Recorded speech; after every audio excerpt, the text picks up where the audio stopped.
Are you saying that you can make a better beat than the emotional rap type beat? Yeah, emotional piano rap type beat. Emotional that piano. one that's got like 5 billion views on YouTube. Yeah. Make some noise for my brother Rob Shaker on the 1 and 2. You can put me in front of turntables with no mic in front of like 20,000 people, I'm good.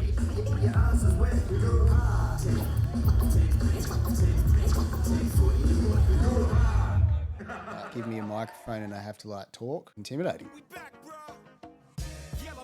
I guess it probably helped that you could be behind the decks. People were focusing, I guess, on the rapper a lot of the time. When I see the crowd, they're looking at you, they're chanting your words. So I don't really think about it like we are doing this great thing together. It's just like I'm facilitating you. I helped you make it in the studio, but when we're performing it live, this is your show and I'm just facilitating it.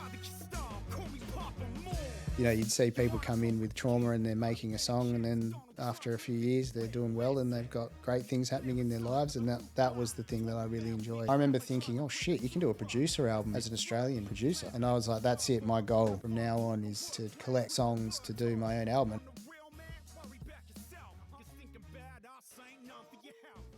This podcast is proudly sponsored by Studio 187 Tattoo. They're located on Guildford Road in Maylands, and I'm a clean skin, but if I wasn't, I would definitely be going to see these guys. They even offer private rooms to get tattooed in if you're not a fan of the open studio structure. You can find them on Instagram at Studio 187 Tattoo. Welcome back. This is the Osmetric series, and today I'm joined by Rob Shaker. Thank you for being here, mate. Thanks for having me, mate. It's my pleasure. There is literally so much to talk about. I don't even know where to start. So I think I'm going to start with a mixtape you made. You know, you've been probably producing for a long time. I want to touch on that, but I for some reason want to start at I Am a Sick Cunt. Because I just love that. Was that your first project? I don't think it was my first project. I definitely think we had done, like, it depends what you consider a project. Like, that was a CD that I'd like burnt, and we had designed the face of it, which was probably the first song on CD that had like a proper designed face. But before that, we would just, you know, like, I'm thinking of my crew, Foolproof, which was my mate Al and Greenie and myself. We were like recording stuff, burning it on discs and giving it to people. Wasn't really what you would consider a project by, you know, today's standards. But back in the day when you're trying to get your name out, you know, you'd burn it, you'd write your phone number on it, give us a call if you want me to do, you know, a gig or whatever. And we were just giving it to people, mainly to get gigs. But what a sick cunt. Was that the one with the photo of me? Yeah. Like, I put it on the post. I'm holding an icy pole. You're holding what flavor? Yeah. What is it? It's a twin pole. Twin pole's cranked, Yeah. man. I'm so glad they brought him back. I think I had it snapped already. Yeah. The twin pole out the front of my old house in Woodlands. Yeah. And yeah, I don't know what fucking gave me the idea of calling it What a Sick Cunt, but it's part of history now. Huge. Was it 2006? Nah, well before that. Well before that. Yeah, it would have been, because we had, at the time, Foolproof was me, Al, Greenie, and we had a singer at the time, Kelly May, because we were like, we're pretty much the Black Eyed Peas, the Perth version, right? You know, Fergie was Kelly May. Would have been 2003, I reckon. Who were you? I was Fergie, yeah. Oh, you were Fergie? Yeah, I was Fergie, yeah. Oh, okay. All right. Yeah, nice. No, I don't know. Who's the producer in Black Eyed Peas? Is it Will I Am? I was the producer. Will I Am and Fergie, the only ones I remember. I don't know who the other... Was there two of them? Shit. I wouldn't even know. There was three dudes. I can't remember their names. I think one of them was Native American. That's what I kind of remember, but I could be wrong. Yeah. I'm not too sure. We'll have to... That's one for the history books. Yeah. I couldn't even tell you the songs that were on it either. It would have been just like a random demo of shit.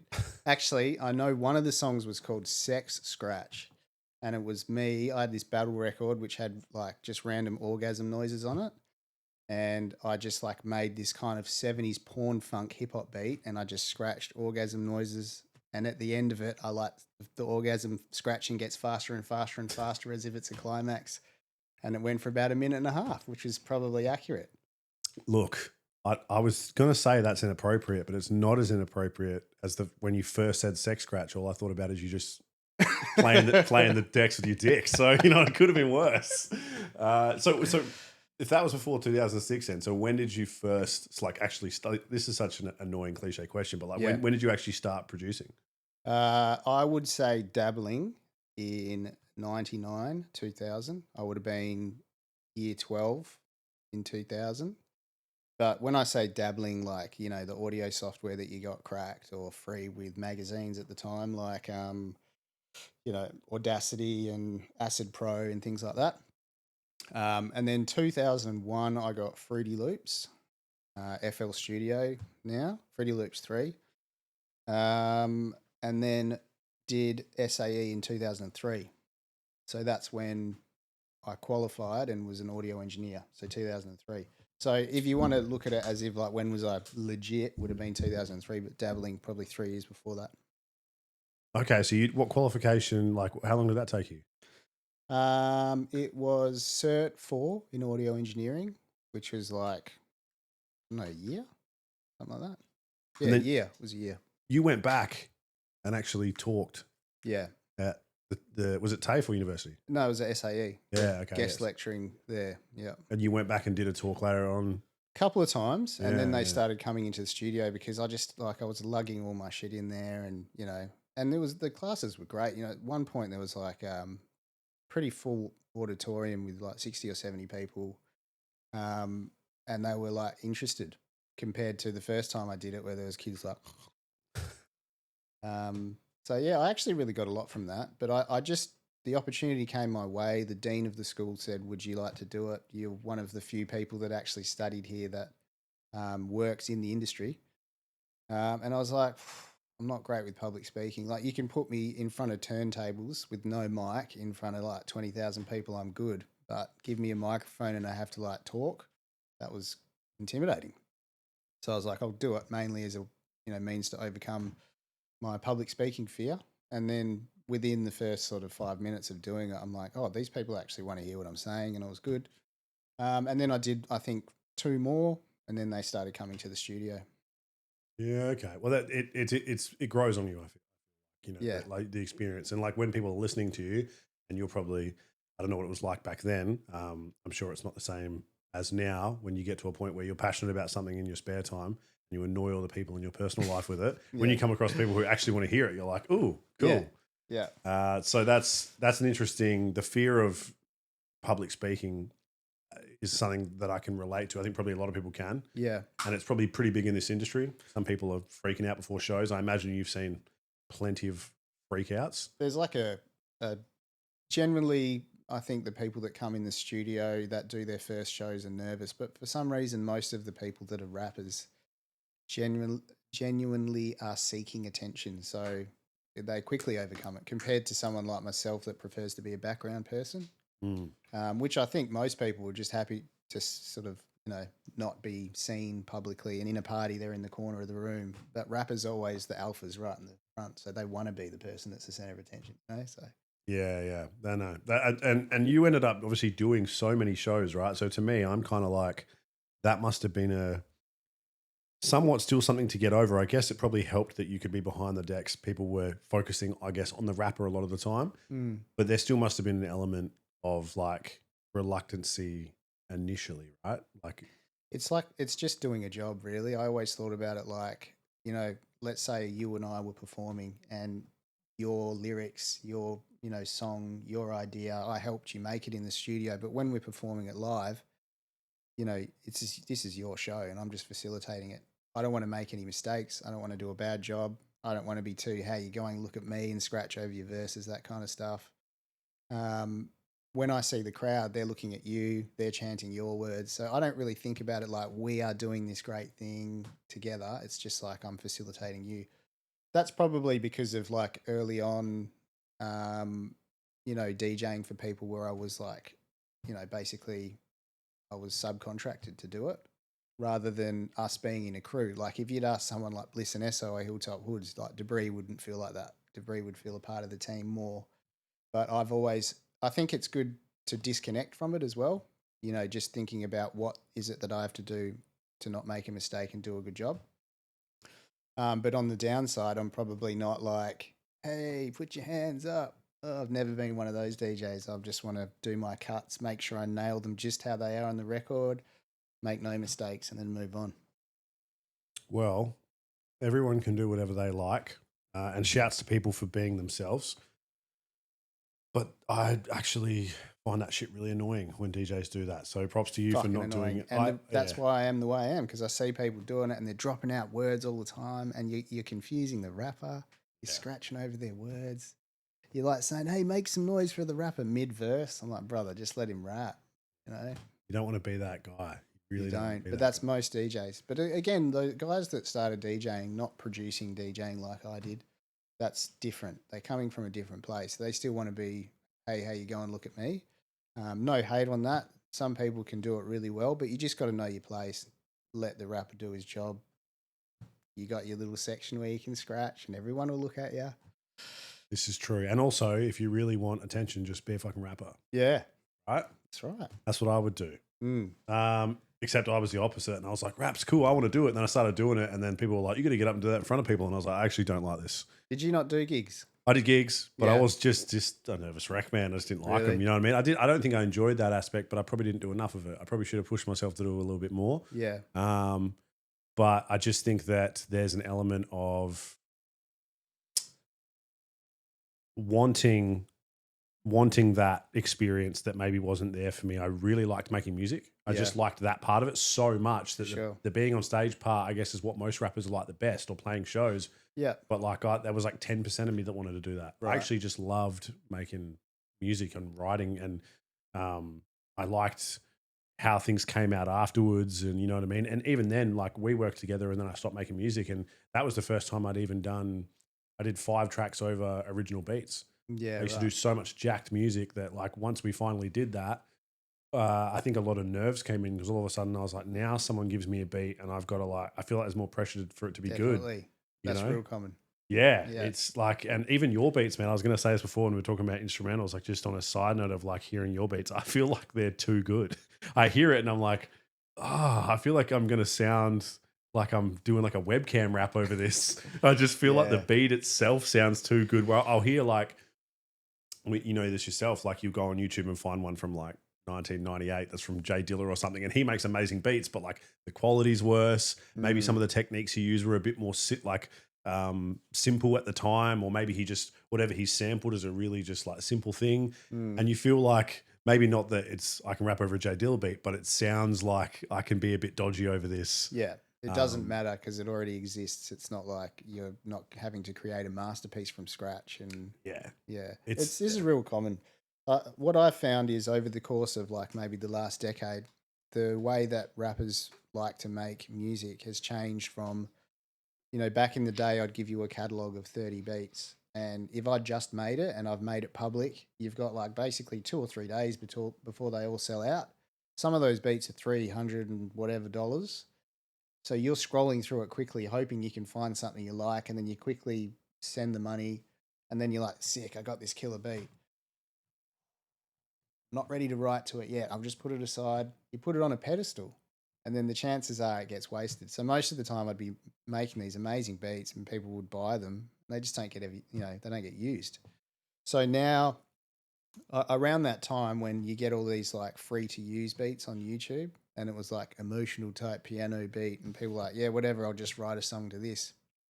Kind of like with the intention of it not being a proper song.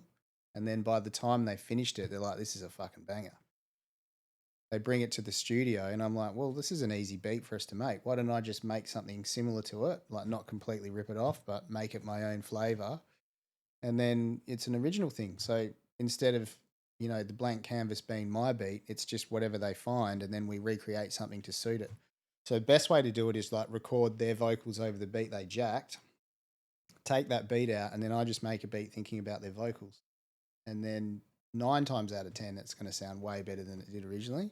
And it supports the emotion that they were going for when they wrote the song. So there's far less wastage. I just have to, are you saying that you can make a better beat than the emotional rap type beat? Yeah. Emotional piano rap type beat. Emotional that piano. One that's got like 5 billion views on YouTube. Yeah. My favorite is the Mac Miller, J Dilla, J Yeah, Cole It's type always beat. Kendrick, J. Cole type beat. That's all of them. And then I hear it and I'm always like, I guess this is similar. Yeah. But something tells me that Kendrick wouldn't have rapped over this. Yeah. Man, there's, as I said, like I'm looking at your projects when I was going through them and I was like, fuck, I remember that. I didn't even know he did that one. I remember What that. are you looking know at what I mean? that on? I had to go through quite a lot. So Bandcamp was a good one because there was like kind of the beatdown stuff I hadn't heard a lot of.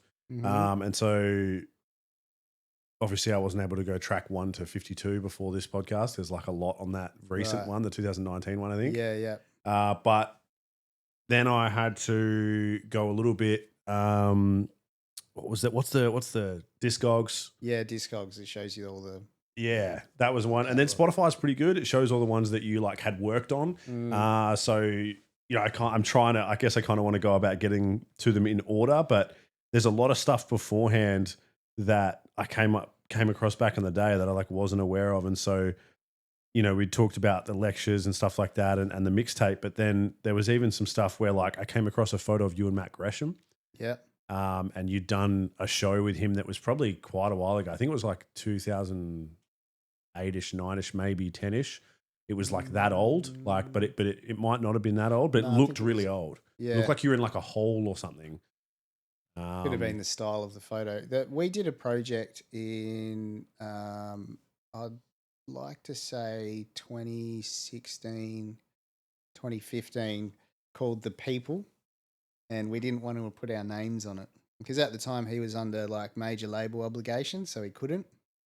And I was trying to put stuff out that was just not fucking hip hop, so it made sense for me to not put my name on it. And it was just a bit of fun, right? It was like dubstep folk kind of music, and we put it on streaming services as The People, but not with our names attached. For some reason, like expecting it to still do well. But no one heard it. It was just crickets because we didn't want to share it from our social media as well. So I ended up just removing it. But we were working a lot on his album, which was the stuff going through his label, which is probably around the time that gig was. That was at Astor Theatre. Yeah, so it would have been mid 2010s, I think. Yeah, okay. I became aware of Matt because I think my brothers went to school with him. And then one day I saw him on Voice maybe or some Adam shit. yeah, no, it was Adam Crook's album, maybe. Oh, right, yeah, And I was like, yeah. is that the one that my fucking brother was talking about? And then I went on the thing, and then that's when I watched the audition and stuff like Yes. that. And I was like, Yeah. oh, okay. And then he made a track with Downside not long ago, eh? Yeah, he did, yeah. So Yeah. I've known Matty for a long time through Crookie and Defier. Remember DJ Defier? I do remember Limo? Defier. Yeah. Well, not just DJ Defier, MC Defier as well. Yes. Was yeah. it the Dragon Project? Yes, yeah. Yeah, that was 2010. him. Yeah. Was that just him, or was it No, it was him, Bitter, Graphic? Tomahawk, and me, not Graphic. Not Graphic? Yeah. There we go. What a spin out. That's such a. This is what I mean, man. The mix thing isn't as much of a thing now, right? Nah, the like, let's just do a project and just quickly smash something out. And, Yeah. you know, people that might have had a little bit of a name, when they come together, those posse kind of projects always are like my favourites, you know? They're cool because you did Smog, Smog as well, yeah. which was Cogs, Mouth. Maggot Mouth, Yeah. and then you and Matt Raffle. Matt Raffle. That's it. Yeah, remember Matt Raffle? Yeah. That's like I heard something from it. I think I was because Mortar was on that album, so I think I was like listening to it before he'd come in, Yeah. and it just made me go like, "Fuck, like, forgotten about this Yeah. release," because you end up following people independently, and that album's like really, really. I don't know. It stands out to me. Super It's very different. weird, and it's like going for a certain smoky, weird, like, I don't know, rancid meat kind of vibe. Like everything was supposed to be a little bit weird and off, but real dark. And it was one of my favorite like projects that was a standalone project that we worked on because it very clearly had an idea at the start, and we had to make sure that all the way through that idea was matched. You know, with every beat, nothing could be too, you know, left of field from that. There was a few songs that didn't make the cut. There was one song in particular that the guys got on Mushies for, and it was like I was like trying to do effects that would support the idea of being on Mushies, like real like pitch down, pitch up, like, and they were like, using very vivid imagery of what they were seeing, and it just became too weird to release. So that's just sitting on my hard drive somewhere. And I was like, nah, put it out. It's really good. And they're like, nah, it's too weird. It just doesn't even make sense.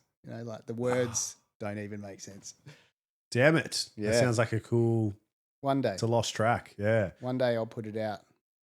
Do it. I reckon you're going to have to do like the lost tracks and then one day just. There'll be so many of them. It would be. It's, yeah. Yeah. You guys toured for that, right? Did you? I thought you did smog shows.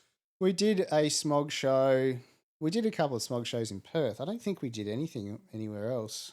For some reason, it's probably just that Cogs has been on tour a few wrong. times, and maybe I just thought that was one of them. Nah, there was a song this is actually pretty hilarious, but a bit of like weird history with that album. There was a song that was originally for Cogs's album called Horsecocks.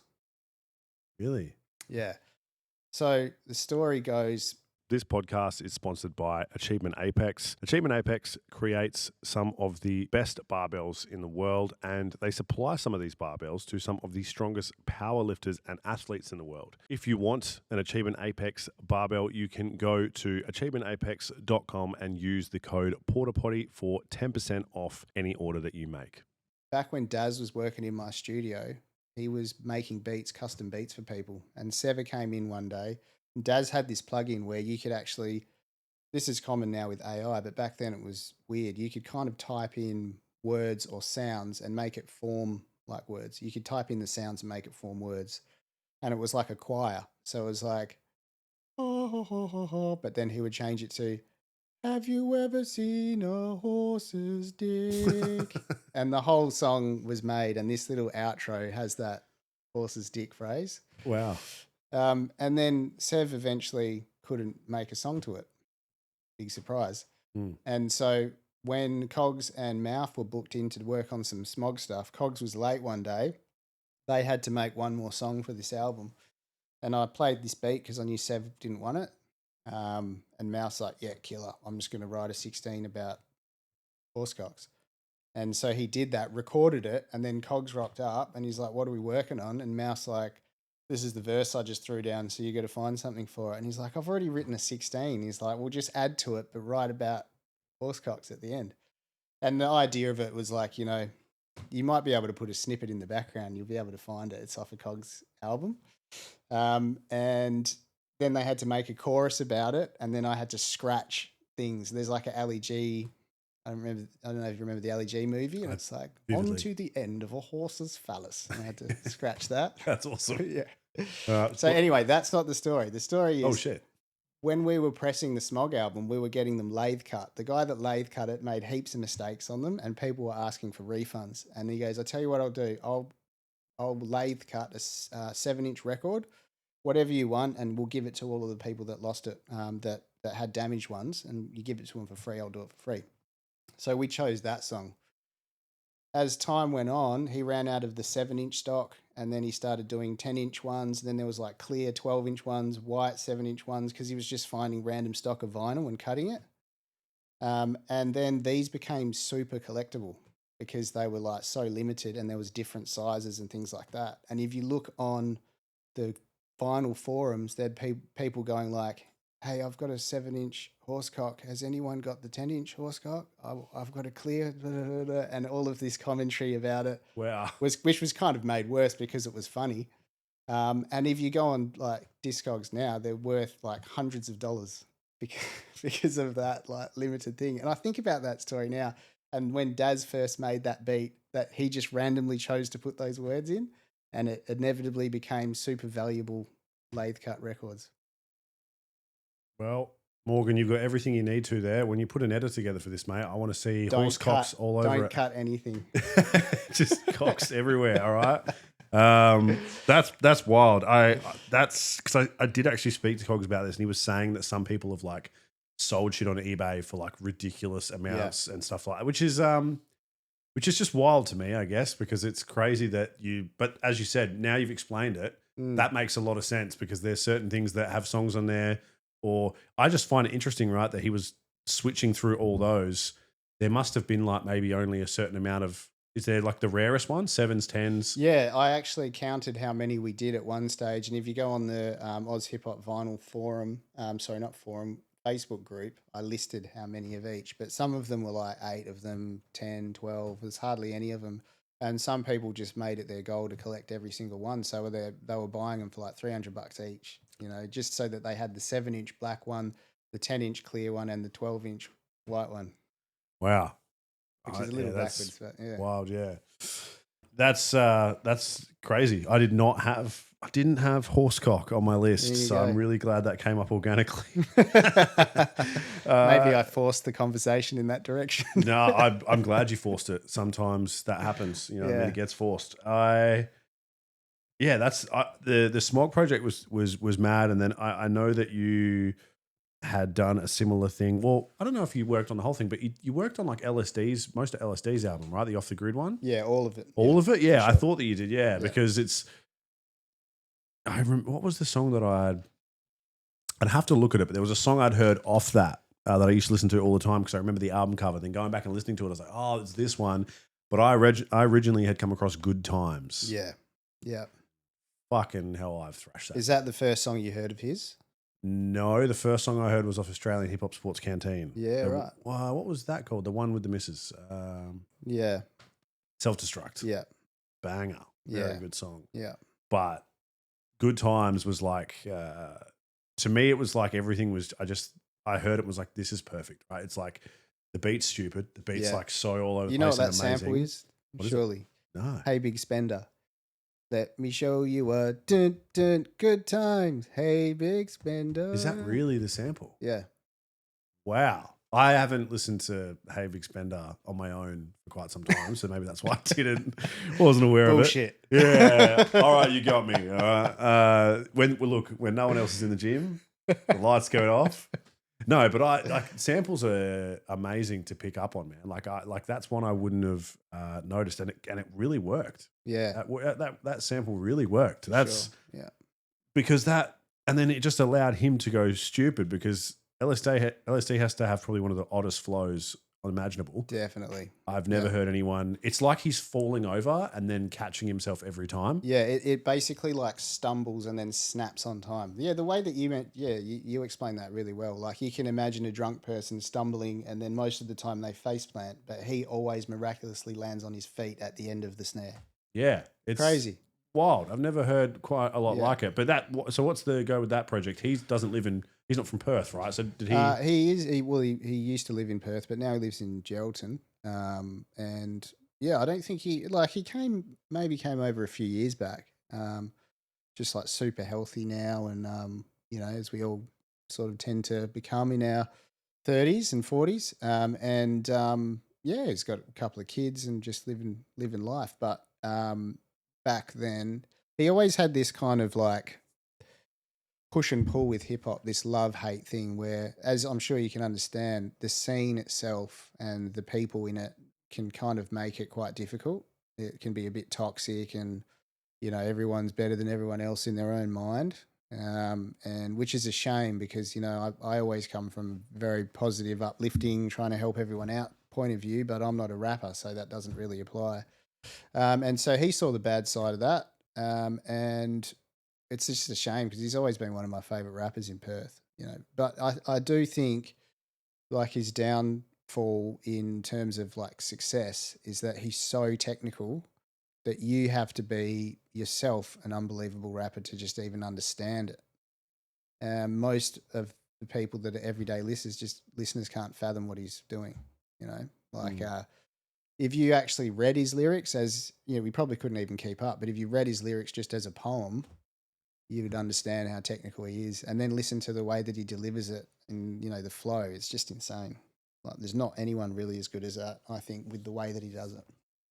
Yeah, it's incredible, man. And now, to be honest, now that you've said it, he was in 32 Crew with Smiley. That's so right. Of course he was from, I don't know why I thought, I think I just remember thinking that like I hadn't ever seen him work with many other Perth people or around much. Obviously he was working with those guys, but it's not like there was a certain kind of like who was popular, I guess, when like 10 years ago when I was making music, there was certain like of these crews sort of happening and this is And it's not like I really, other than you, I don't know if he'd ever worked from anyone from SBX. I don't think I've ever.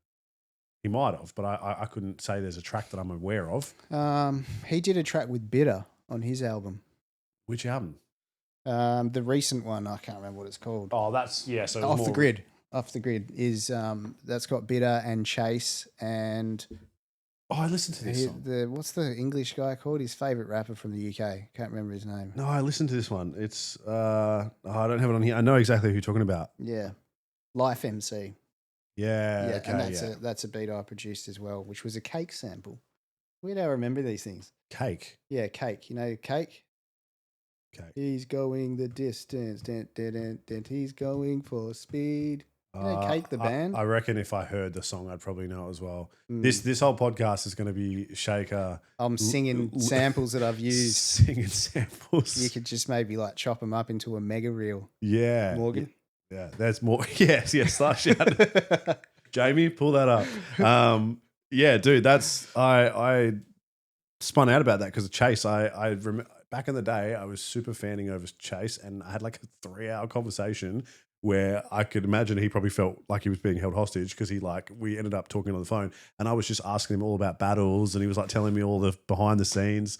Yeah, and I feel like he's another one. That I wouldn't, he's nothing like LSD, but he's another guy who has such a unique style. For sure. That maybe isn't always appreciated, but I think he's great too. Yeah, he's been around forever too, like really in terms of like battle scene, right on the, the ground floor with when it started in Australia before a cappella battles. But yeah, he's a good mate of mine and gets a lot of respect for me for sure. And always been at it, but still making music. Wicked. Archive. Yes. Too. Yeah. Crazy. Like I've never seen anyone who has the amount of live shows that he did. Yeah. Yeah. And he paints and still active, like very much about the elements and, that kind of thing is rare in our older age. And has one of the best songs on Australian Hip Hop Sports Canteen. Yeah. City of Grime. Yeah. Banger. I actually want to bring up something that a lot of people it actually upsets me that people aren't aware of it. Sprung Festival. I bring it up now and people are like, oh, I don't know what that was. Such a good festival, man. I never got to go because I was always in Queensland, right? So I was so young. And I just remember I used to see the lineups, right? And be like, oh my God, it's like everyone's on it. Yeah. And you played a couple or just one or a couple? Shit, I can't remember. It might have been 2. No, it was 2. Yeah, okay. 2011, 2013. Yeah. And was that for, who were you DJing for? Draft was headlining. And it had Illy on it, I think. It had M Phases. It had some Queensland crew. I wonder if I can find that. What year did you say it was? 2011 Sprung Festival. 2011. Oh, Daz and Layla performed with us as well. Daz and Layla. Funkors. They were always at Sprung, right? Yeah. See if we can find it. Yeah, so Draft, Funkors, Illipez 360, M Phases, Resin Dogs. Resin Dogs, yeah. Joelistics, Lowrider, Mantra, Diaphrix, Lazy Grey, Pure Product. Pure Product, they were dope. I am not familiar with Pure Product. Yeah. Why do I not know who that is? Pure Product were like, I think part of the crew were originally from the Optimum. Remember the Optimum? Like mid-2000s, they were on Channel V. They had a song, they had an album called Boomtown. And their popular song on Channel V, here you go, Morgan. It went, give it up. Oh, no, it's hard to do. Boom, boom, give it up, give it up, give it up. Boom, boom, boom. We give it up to you and nothing new. I don't even need to hear it. I got it right now. It's a banger, yeah. Yeah, you killed that. Yeah, nice. I feel, can someone sample the samples that Rob's talking about? Can they sample you? I can do it. Yeah. Can you do a sample? Just find every time you've sung in this podcast and just mega mix. Yeah. Right. Well, there's Morgan, we're going to shout you out more than anyone on this podcast. I will try and find it. I do have it somewhere. I'm sure it's in our conversation somewhere. At one point, I was trying to make an intro for this podcast, and Rob did one. That's right. Yeah. And put, yeah, buddy, and like all these different fitnessy. Right. Ronnie, yeah. Yeah. There was a couple of good ones in there, and I'm a perfectionist. So obviously Rob did a great job, but I hated the way that one of the samples landed and was like, nah. Oh, damn. But it was nothing to do with you. It was because I had sent you a sample that was recorded in like 144p from a YouTube video. Okay. We should do another one though for this series. Oh, mate, I would absolutely love that. Osmetrics. I'll slap something together when I get to Margaret River for you. Well, you've been in hip hop a long time. What do you think of the name Osmetrics? Because I pulled it out my ass. Oz metrics. What is the relevance of metrics? Like, I don't really understand the context. Like, Exactly. metrics No, is I'm just kidding, I'm kidding. measuring things, right? It was kind of like almost like this series is going to be documenting like the measurement of like hip hop in Australia and the extent of like, you know, when it started to like where it's kind of at. Yeah, I get So it. that, you know, it was kind of this thing, and it just kind of hit and at first, obviously being hip hop, Osmetrics was spelt with a K, right? Why wouldn't Oh, it be? yeah. Don't spell words Fuck yeah, man. correctly. And then I was like, I don't like that. I don't know why. OCD. I don't know. I was like, it just feels weird. And Yeah. like, look, if I'm going to scratch it onto a bus stop, I'll keep it. Yeah. But then I was like, I'll try the X. And then Mike Midas has done the logo Oh, for did this. he? Okay. So he just did it one day and I was like, the X looks cool. Yeah. So maybe he'll do something where it's fucking Osmetrics. No one ever says it in a song, so I don't know how we're going to do that. Well, yeah, we've got AI now, so Oh. you want Nas to say it? Who do you want to say it? Try to think of the awkwardest person that I can think of. I'll get back to you. Quick side note: there's a guy in America called Gmo Ski who makes hip hop, and he remixed a whole album but made it from the 50s. Sick. And it's one of the. I will send you one of the songs. Yeah, killer. I like it better than the original. It sounds amazing. Yeah, right. And All AI.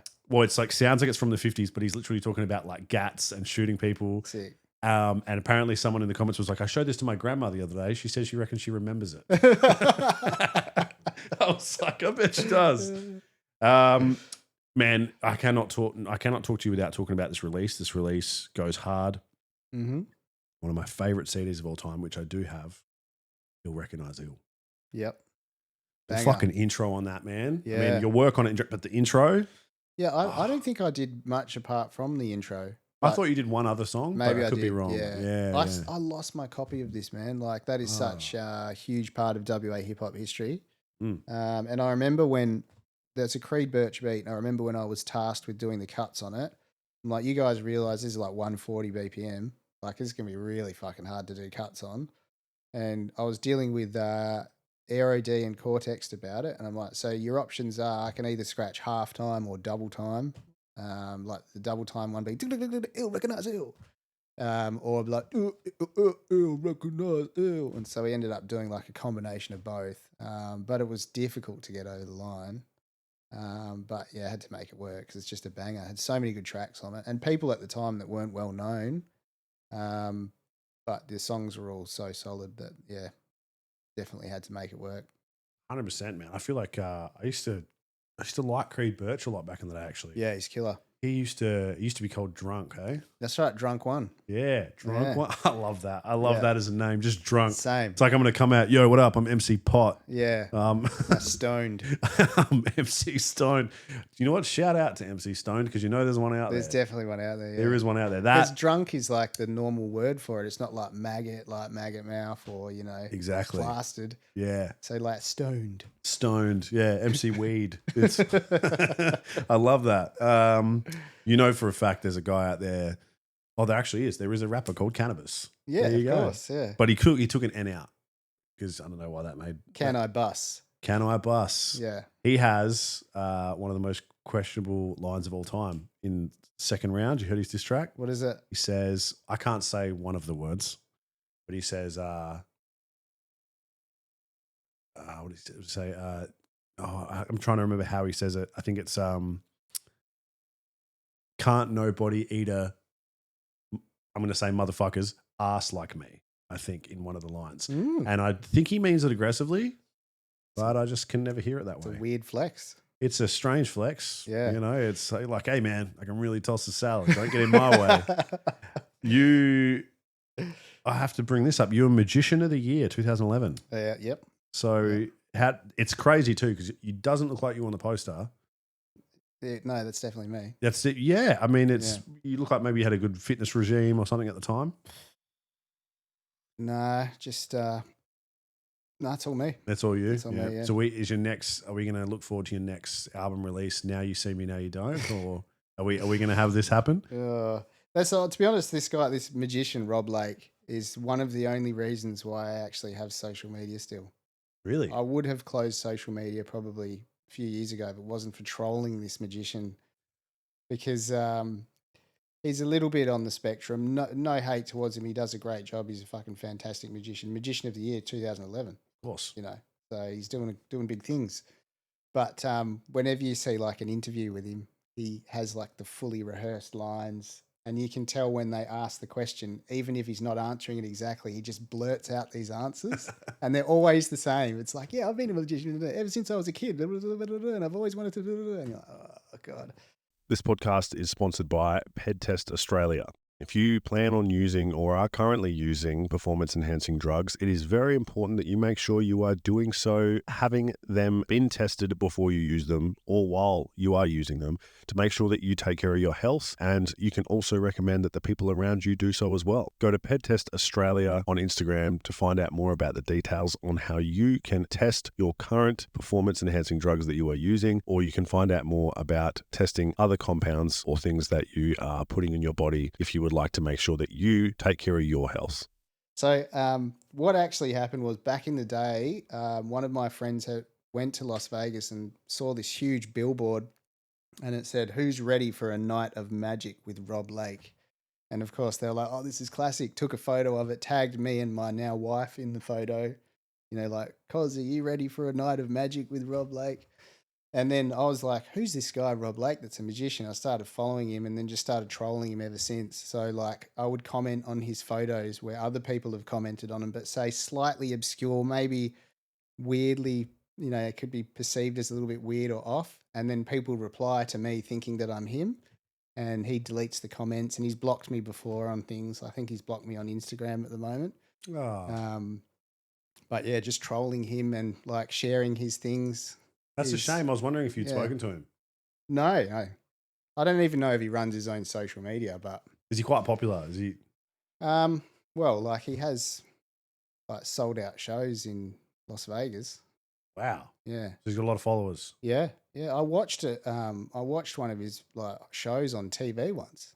Wow. So free to air TV. So he must be big enough. Well, I mean, surely he can take a bit of a chill pill anyway, because I mean, like, you don't even go by Rob Lake. Nah. You go by Rob Shaker. Exactly. So it's like you're not even trying to steal his shine. I just want a collab. That's all I want. What a collab that would be. You know, magician, DJ. We could do some crazy shit. Yeah, that would be wild. That would be really wild. I really want to see that show. And also, he's making casino money. Like, surely there's a slice for Rob Lake from Perth. I would think there would be. I would. See if we can make it happen. Well, I just liked that you really lent into it. And I also think that the whole, I don't even know what to call it, persona that you try to like, or like, you know, when people do projects and they make themselves like, one I remember back in the day, do you remember a band called Kiss Chasey? They were Yes, like I a do, pop yeah. punk band, and they had like a music video where for whatever reason, I think the song's called Opinions Won't Keep You Warm at Night. And the whole music video, they're running around, but everyone's face is like a politician. They're all like Yes, I remember John Howard and stuff. Yeah. And so I love when people superimpose themselves on things. My mate Steve has done this to me a lot. Yeah. So cue the montage. I really liked it when you did the whole shaken not stirred, like kind of angle. Yes. And I just think it was just amazingly done. What are you a huge James Bond fan or? Not really, no, but Just shaken, name. not stirred, you know, it's a play on words. But the guy that did the artwork for that, he was a guy on Twitter many years ago called Faceface3000. I don't know what his real name was. But when the Robert Hunter Cup happened, remember that? Oh. He was playing both sides where he was like photoshopping different rappers' faces and making them look like, you know, like putting them on women's bodies and things like that. Boom, we're back. All right. Where were we? You were saying something. Have an Oreo break. Having an Oreo break. But you were telling a story. What was it? Can't remember. Are you talking about Oh, yeah. Face. So he was taking like Briggs's photo as an example. Briggs, Howe, Bias B, and they were all playing for Eastside Kings. And he photoshopped their faces on, what's that band that did YMCA? YMCA. I I feel like I want to say ABBA, but that's wrong. Men Down Under or something, but There you go. something like that. Mm-hmm. Photoshopped them all on them and then posted it. And of course, all the Warriors, West Side Warriors, were just resharing it. And it was hilarious. Obviously, you'd get cancelled if you did that now. Mm-hmm. And then he played the other side and he was photoshopping guys from our team onto Precarious Things as well. And then they were sharing it. And then I just saw the precision in his work. And I was like, I've got an idea for an album. James Bond, My Face, but with the bullet thing. You know that thing? Oh, yeah. The sound effect helped, though. And so he did it, and he did it for free. That was it, yeah.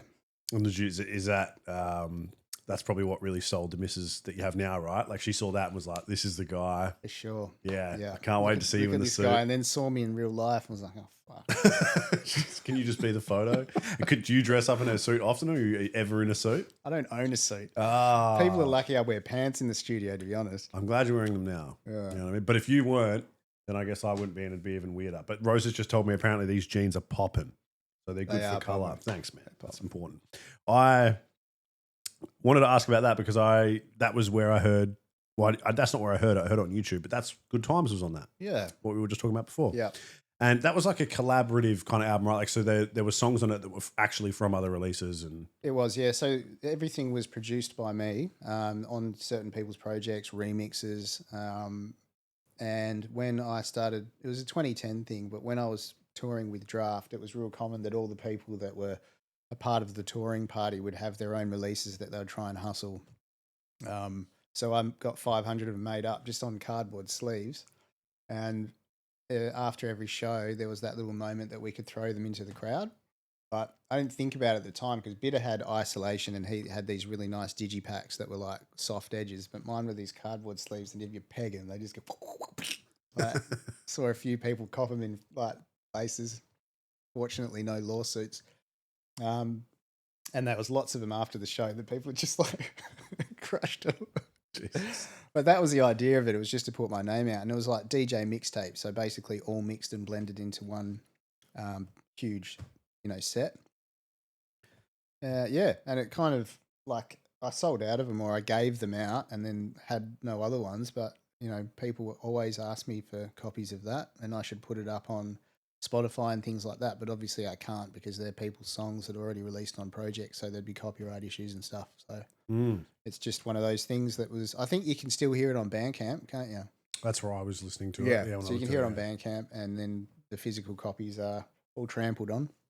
Bandcamp's underrated anyway. I loved Bandcamp. Yeah, it's funny. I'm about to cancel after like many, many years, cancel my membership with them because I look at the metrics and there's none of them. Like nobody looks at them, nobody streams on them, like nobody downloads, nobody buys anything on there. But obviously, I got no merch on there. So. But can't you keep it? Can't you keep all the stuff on there? I think you can. I don't pay membership. Fucking hope not. I must have paid for something. I don't know what it is, but I'm wasting my money no matter what. Maybe I'll just you should probably just downgrade it to the free one. And even if I lose stuff on it, it's fine. Yeah. I mean, but like Spotify should have a function for that, I reckon, like YouTube does, where you can have a playlist, but there are other people's songs on a playlist. So like on your Spotify. Oh, yeah, that's a good point. Yeah. Right? Yeah. Because I do that with YouTube now where I can have like this podcast will be a part of a playlist. And if I wanted to, I could collaborate that with someone else. Yeah, that's a good idea. They should do that. That's a fucking, I don't know. I'm not saying I should work for Spotify, but maybe I should. I've been moving to YouTube though. I feel like YouTube's more rewarding. Yeah. I do like it. And also you don't need to pay for it. So I like that too. It's fucking infuriating, the adverts though now. Oh, I pay for premium. Oh, okay. So I'm kind of I don't know why I said that. You don't have to pay for it. Yeah. But it's like when Netflix messages you right now, they message you and they go, do you want to pay less money? And you're like, yeah, I like paying less money. And they're like, no worries. You downgrade to $7.99 a month, you can have Netflix. You just will have ads. Oh, I didn't even know that was a thing. Why would it be? Why would you want to experience Netflix for the past 6 years with no ads and get used to that lifestyle and now all of a sudden watch ads? Yeah. That's really strange to me. Yeah, you know what I mean? Yeah. That's like I just find that really weird. I feel like that'd be like someone coming up to you and you've got some new way that you're doing something that 15 years ago you couldn't do in producing and just went, hey man, do you want to go back to that? Yeah. You know what? Fuck Bluetooth. Should we all just use infrared again? Mm-hmm. You know? No, Yeah. I'd prefer we didn't. So, it's just a little bit of a gripe I have that I want to make a point on. They're just obviously making money off it. Yes. That's why they're offering. Yeah, of course. Absolutely. I mean, fair enough, really, because that's what YouTube does, right? Mm. That's why you get to make money on like your YouTube account. Yeah. But I kind of want to get a little bit into how different music is now, but there's a couple other things that you had worked on. Mm-hmm. The Manners Ill release, the MDMA one. Yes, yeah. Man, I remember when I first heard what it looked like, but it was over the Ray Charles remix. Right. But he made a different one. Right, I didn't know that. Yeah, have you not heard the original? No. I'll send it to you. I don't want to offend anyone. I like it better. Yeah, it's right. over. I'm a jacked beats guy. I like jacked beats. The Ray Charles that dunk, dunk, dunk, dunk. Keep going. Dunk, dunk, dunk, dunk. I can't. Oh no, the one with like the sample of singing Ray Charles. Oh, look at that. I can't remember what the actual chorus was. Okay. I think they stole it from. No, you know who it was. Do you remember Chitty Bang? Yeah, that's what I'm talking. That's the one you were talking about. Yeah. You didn't give me any vocals. I only think of the instruments. Yeah. Wow, what a great segue this will be after this, because we're going to go into that. We're going to see just how well you know beats. Yeah, not well. Well, get them excited. Even Rob. if they're my beats, I won't get them right. Turn the fucking podcast off now because you're not going to get. So how did you end up working with Manners? That was through Medusa, I think. Medusa was the engineer. No, maybe Manners bought the beats. Fuck, this is really bad, but I just sometimes forget stuff that I've worked on because it's like a while ago. But I remember that at the time there was a Melbourne studio called LMG Studios. I remember that. They did ciphers and stuff. Yeah. And Medusa, who's from Tasmania, who's a mate of mine, he had the beat of, just a slight off topic, he had beat of the year for that K21 track. The Won't Stop. Won't Stop. That's his beat. Medusa. Really? Yeah. Absolute banger. Real good producer. I don't know if you remember Producer Tag. He started it. It was like you flip a sample and then you pass it on to another producer. That's cool. Yeah. And he was engineering at LMG and he did Manners' album.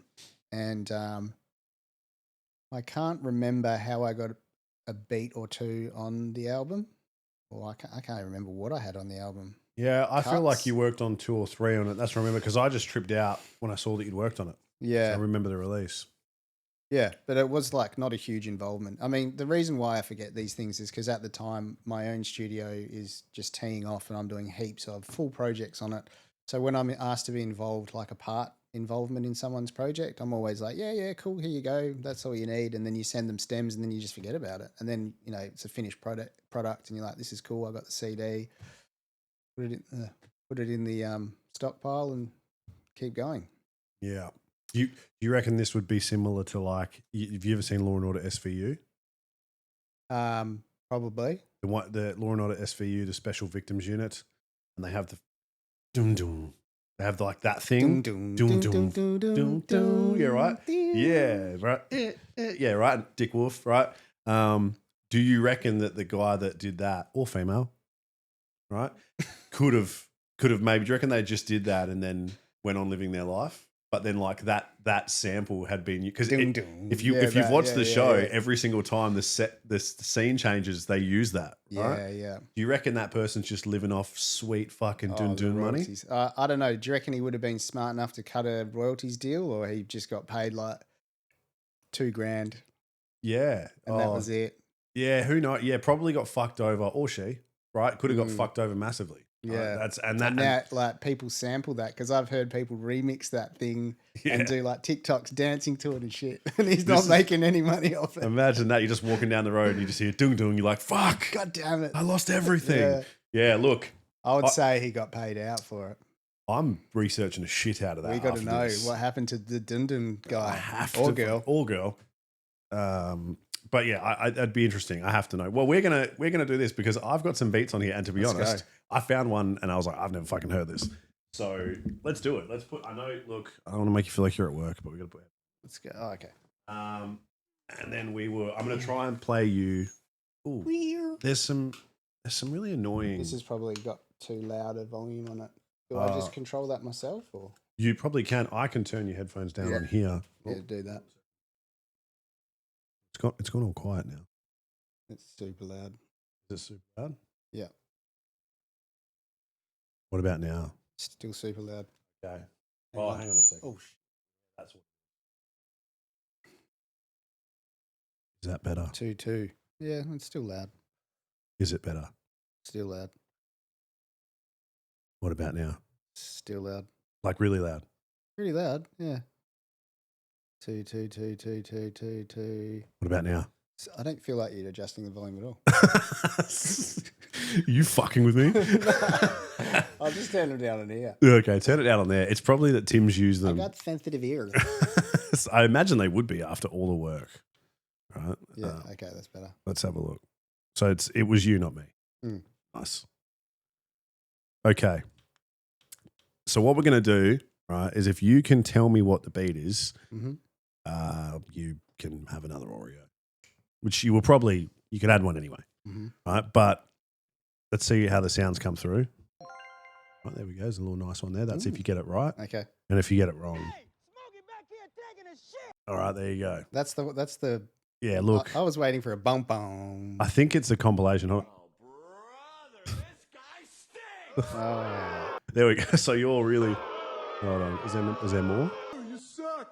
You suck. There you go. So I think I overdid it with that sample. I'm just trying to make you feel like shit if you don't get it. So cool. we've got a couple here. Yep. I want you to tell me. I'm going to try to play a small amount of it. Tell me who the producer is.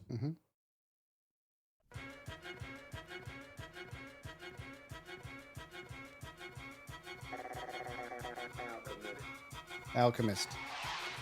Yeah, well, the beat tag was in there. My Yeah. bad.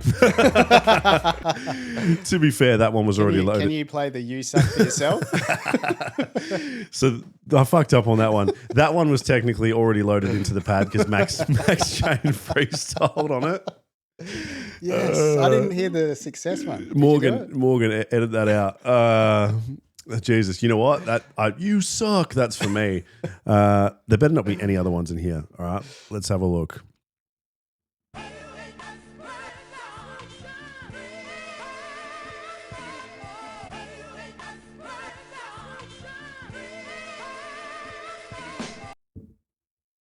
That's all I get, is it?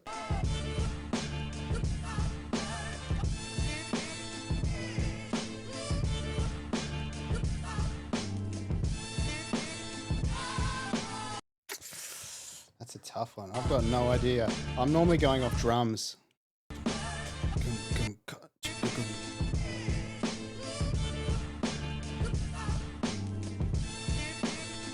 Is it Ninth Wonder?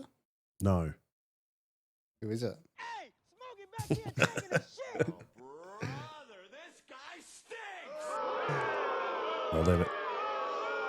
You suck. There we go. All right. It's Apollo Brown. Okay. So that was the one I'd never heard and was like, this beat actually cranks. It's a banger, yeah. Rob will know what it is. Nah. I couldn't even name you another Apollo Brown song. Beat. There you go. Yeah. So does anyone call you Robert? No, I get Berto. I get Bobby Shakes. I like Bobby Shakes. That's cool. Do you ever get Shake and Bake? Anyone ever say that? Yep. Defire calls me that. I get El Presidente. El Presidente. Mortar calls me that. Mortar would call you that. If anyone's going to call Corsets Mortar, you can never put anything past him. Mm-hmm. All right, let's. That one's named. You might better tell me what this is because I can't see it because it's named incorrectly. Can you tell me what it is?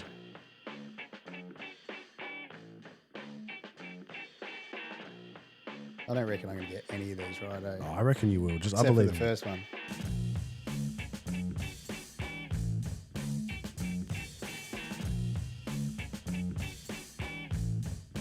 Oh, yeah. Okay. You should know who this is. So it's live drums.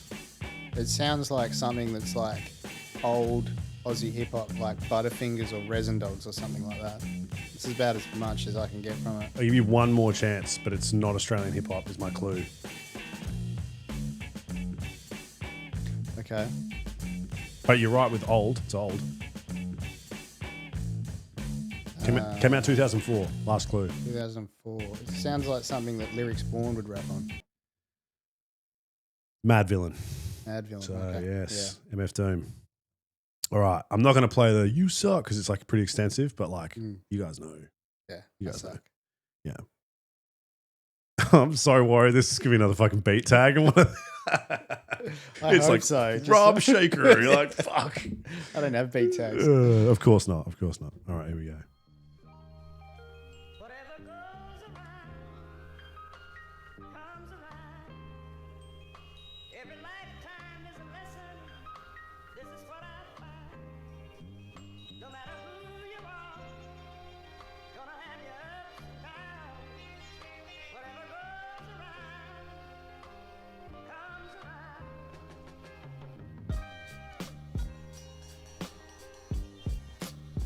You just can't get anything from these drums. Like, I just have to hear the drums to know who it is, and there's not enough in it. Like, there's not enough swing. You can't tell from the samples.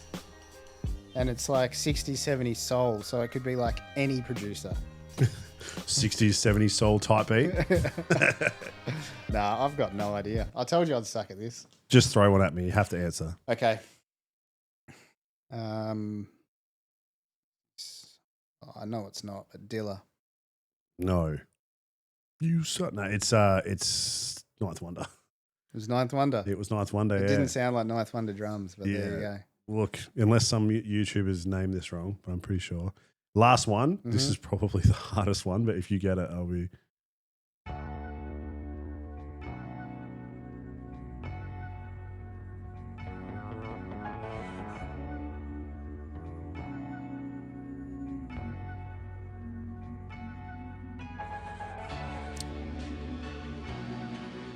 I actually made a song over this. Yeah, right. This song. It tripped me out when I found it again.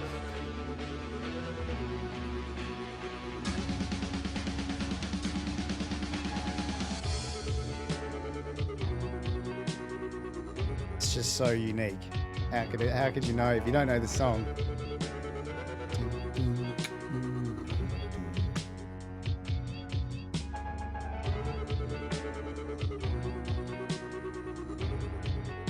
It's killer. I don't know who it is though. I have to guess, do I? Try.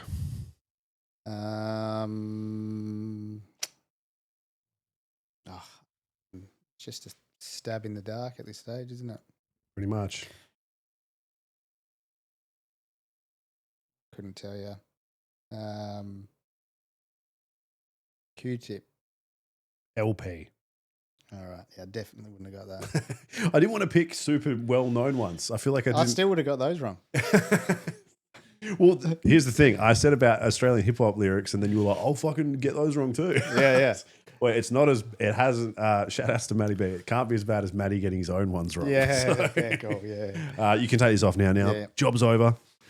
I knew I had to make it different though, because I was like, I appreciate that though, the effort that you went to. yeah, so much. YouTube to MP3 converter downloader took me about 10 minutes. Honestly, man, it was probably the hardest part of my day. But I think it's a unique aspect of being able, like the being able to hear the samples, like even just the two that you did before. You said Good Times, and then there was another sample that you talked about. Cake. Cake. Yeah. I wouldn't have picked up on that. And I feel like this podcast is sponsored by Bulk Gym Chalk.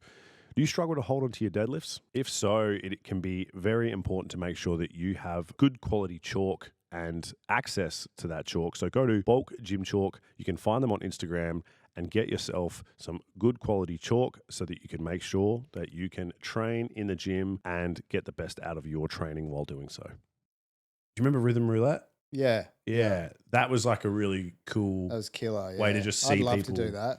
For Yeah. sure. Because it's about having an ear for sampling, but also knowing the genre and what you can do with it, with a hip hop beat. They were like blindly picking records. There's not much you could do if it was just off a stack. But if you were in the certain area that was like soul or prog rock, you'd be like, yeah, I know what I can do with this, you know? Pick something randomly. You know generally the noises you're going to find on it, the sounds and how they can be used, whether it's a stab or a roll or whatever. But all that stuff, which is like your education in hip hop production, you know, understanding how to sample and how they can be used and what genres work. There's this like point that I learned that, and then I bookended my knowledge of it, which is why I don't listen to a lot of stuff, you know. And also, if I do listen to it, I don't listen to or remember the names of the producers or the rappers, you know, which is a bit embarrassing, especially when you do something like that. But people often come to me in the studio and like, have you heard that song? And I'm like, nope. And they're like, really? It's huge. It's massive. And I'm like, I just don't listen to music outside of the studio because it's 8 hours a day minimum that I'm listening to music. I just want to not listen to music, you know? What's the most annoying sample you ever worked with in terms, like, is there anything that comes to mind? Have you ever seen The Walking Dead? Yeah. You ever remember when Daryl, spoilers, was locked in a room and they played Easy Street over and over again, and it made you just go, that would have been torture. horrible. Straight up Do you have an Easy Street? Do you have a song where you were like, fuck, I find it like the challenge of flipping something in that's annoying into a good beat. I enjoy that. Okay. So even though I find it like, oh God, this sucks, but someone's like, can you make this into a good beat? I'm like, let's do it. But I've once had someone bring to me, like they wanted to make a Christmas song, a Christmas dubstep song, like, and it was the Nutcracker, bling bling bling bling, fucking bling hate bling bling bling everything. bling bling bling bling bling bling bling, and they're like, make a dubstep song out of that, and it was a fucking banger. Really? Yeah, and I love doing it because it's like, this is a challenge. Let's go. And sometimes, like, you know, the beat downs from the old days, and now they're called the Beat Royales. Ray, he chooses samples and you have to flip them and make it like into a beat. And last time it was like Neighbours, and the other one was like the Australian cricket song from Channel 9, you know, like iconic songs that you just know them so well. To flip them and make them into like a dope hip hop beat is a real challenge, but that's what takes skill. So yeah, I don't really find any song annoying. Like sometimes people bring me things that I'm like, that's very difficult because it can't be made musical because it's not really music. But I mean, I'll always make it work, or just straight out at the beginning say, no, it can't be done. Yeah, there's probably, is there a time you can think of where you just were like, no, there's no way I can do anything with that? Yeah, sometimes people go, I need you to remake a beat. The most common one is like, hey, you know that insert really popular beat name here. You know that Dre song or that DJ Premier beat? Can you make me a song like that? I'm like, of course I can't, because it was such an iconic, randomly amazing sample that's so unique and so recognizable that there's no way I could make something similar to it. You know, like, and also what makes that song good is that Royce da 5'9" was on it, or that, you know, Cube rapped on it. You are not Royce da 5'9", I'm sorry. It's just like, you got to find something that's realistic. So like, I'd rather be making emotional piano type beat compared to just flipping absolute classics, you know? Emotional. So often people do go, I want to make I wrote a song to this Big L beat. I'm like, well, that was stupid. You can't release it. Yeah. That's Big L's a funny one too, because he's like a guy that, like, he had like what, 2 albums? Couple, yeah. Flamboyant. That was it. He is on the DITC one, yeah, as well.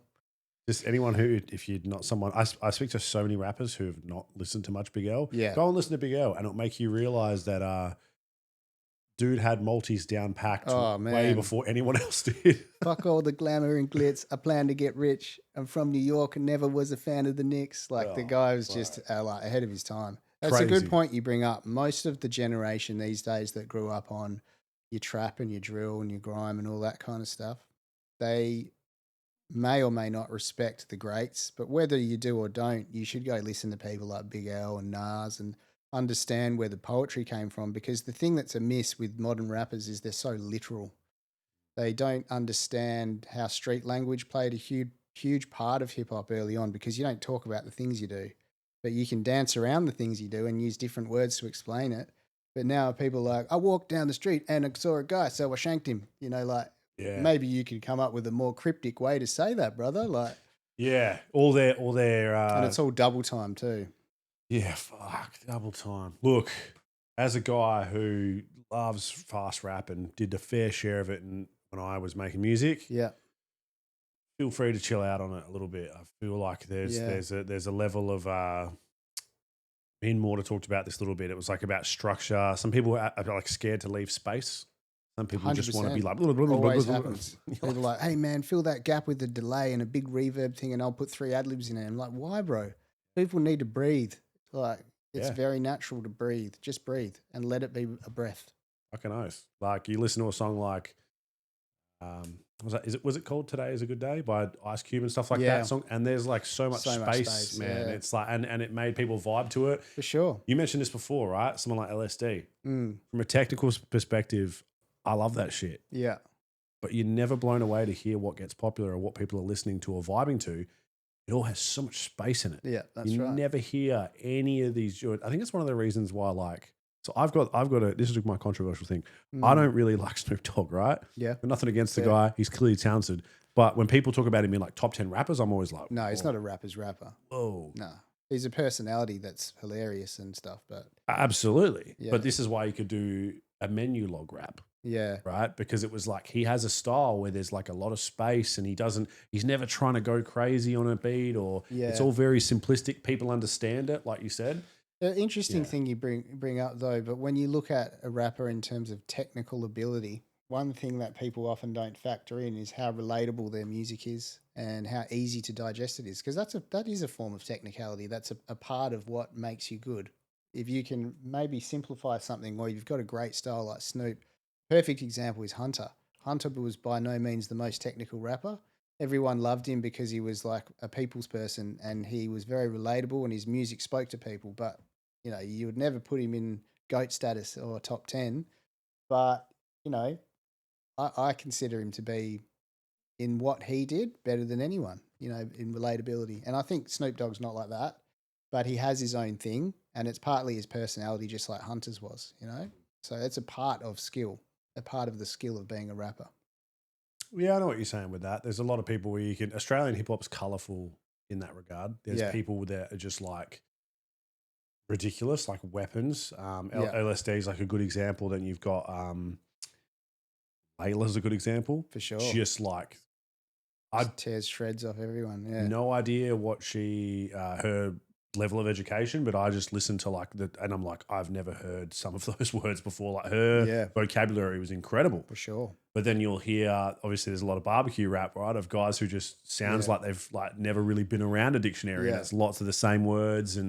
But then sometimes that's more digestible for people that are used to that. Yeah. That's relatable. So that's the skill of it. Well, Yeah. the thing about it is, if you don't have a large vocabulary, chances are you're not going to love listening to people who do. That's right. Yeah. And and it's a good, as you brought that up, it's a really interesting way to look at it. And your perspective would be interesting because you have probably sat in a chair and listened to more people rap than a lot of people, right? Because even really famous producers probably only did that at the start. And then as soon as they started to get, people like Dre and that, he's not sitting listening to people rap all day. Yeah. You know? Probably not. Maybe. Some of them, but yeah. Not the same in probably not running a business like you No, are. of course where not, you're no. like you're having people to come in Yeah. who I imagine don't expect you to shout anyone out, but some people who you're like, I fucking don't feel like listening to this guy for 3 hours, like because of there the was tone. this guy back in the day. His name was Call Me. Oh yeah, he just never even came into the studio, but you hated it. Yeah. Mate. Well, you know what? I remember a Rob Shaker that told me that because my voice was deep, it's actually a frequency that people really like listening to. That's And right. I carried as that a sound through. of fucking. Well, there you go. Now look what you're doing. Yeah. There you go. Yeah, it's nice, and people say this to me. You've got such a nice voice to listen to. I scream it at people as well. So I used to show people my music, and they were like, "This sucks." You suck. I'd be like, "Hey man, Rob Shaker says I sound amazing." I don't think I said the words amazing, but Well, amazing wasn't there. No, I think I was talking about knowing your strengths, like just like what we were talking about with Hunter and Snoop, and yours is definitely listenability with your voice. Yeah, but I remember you talking about that. We were talking about frequency. Yeah. And that was an interesting conversation, I remember, because it was like you were basically saying something along the lines of like it's actually like more it kind of almost spoke a little bit of like science at the time. Like it's more tolerable for our ears. To Yeah, like when wanna- you're trying to channel an aggressive tone, let's say versus someone like Cogs. If Cogs is being aggressive, he's shouting at you. Yeah. And although that comes across as aggressive, it's not very listenable for a long period of time. You know, I mean, don't get me wrong, you can listen to albums and albums of Cogs, but most people doing the funkcore style shouting at the time in those 2000s didn't do it in the same way. And that was how people rapped aggressively in Australia. And then there was this like time where people were rapping with deeper tones and channeling the aggressive tone in a far more deliberate way rather than raising their voice. It was very clear and concise, but very deliberate. And that is much more listenable because when someone shouts at you, your immediate reaction is to go, fucking shut up. But when someone talks to you clearly and concisely with a deep voice, you're much more likely to listen to them. That's probably what I was explaining. And you were saying I could do that. Yeah. Approval. I haven't made music in 9 Does that years. make but- sense though? No, it actually really does because Trials is one of my favorite rappers. Yeah. And I really like the Fun Course thing. I have nothing against, I guess, where his career went, but the Fun Course thing was like I listen to his album still now because that was the Trials I enjoyed. Bangers, yeah. And there was something about his style similar to, maybe I'm going to say similar to Vence, but I still think he was probably doing it better than Vence in the sense that Vence maybe had like almost where there was like a little bit too much bass sometimes and it didn't sound quite as palatable, where Trials to me is exactly what you just described. He was loud, filled a track, lots of presence, but never really sounded to me like he was ever straining. Yeah. It was natural. That's just how he talks. Yeah, I mean, I've never met him, so I wouldn't know. But yeah, Yeah. he sounded like it was really kind of, and so that's an interesting perspective from that you're going to have as a producer because you're going to have that sound where, and this is a good thing. Shout outs to Smiley. He's mentioned a lot of great things about working with you because you're very like you give a lot of great feedback in the sense of like even you're not just saying this song or this beat or whatever. You're actually like, oh, the way you kind of said that is maybe going to land better if maybe try and say it like this. And you've got a lot of good, for someone who doesn't rap, a lot of feedback about how to. Yeah, for So sure. that's probably something you've picked up a lot over time. Yeah, that's the advantage of probably not rapping because I haven't learned all the, when you learn something yourself and you teach yourself bad practices and then they become just common. Like when you listen to other people do it all the time, you don't have those bad practices and you can just pick apart what they do, right and wrong. And I'm never saying to someone that it's wrong. I'm just saying, oh, you know what? And I'm channeling something that I've remember in someone else having a similar problem and what we did to overcome it. And I'm like, you know what could work? Why don't we try it like this?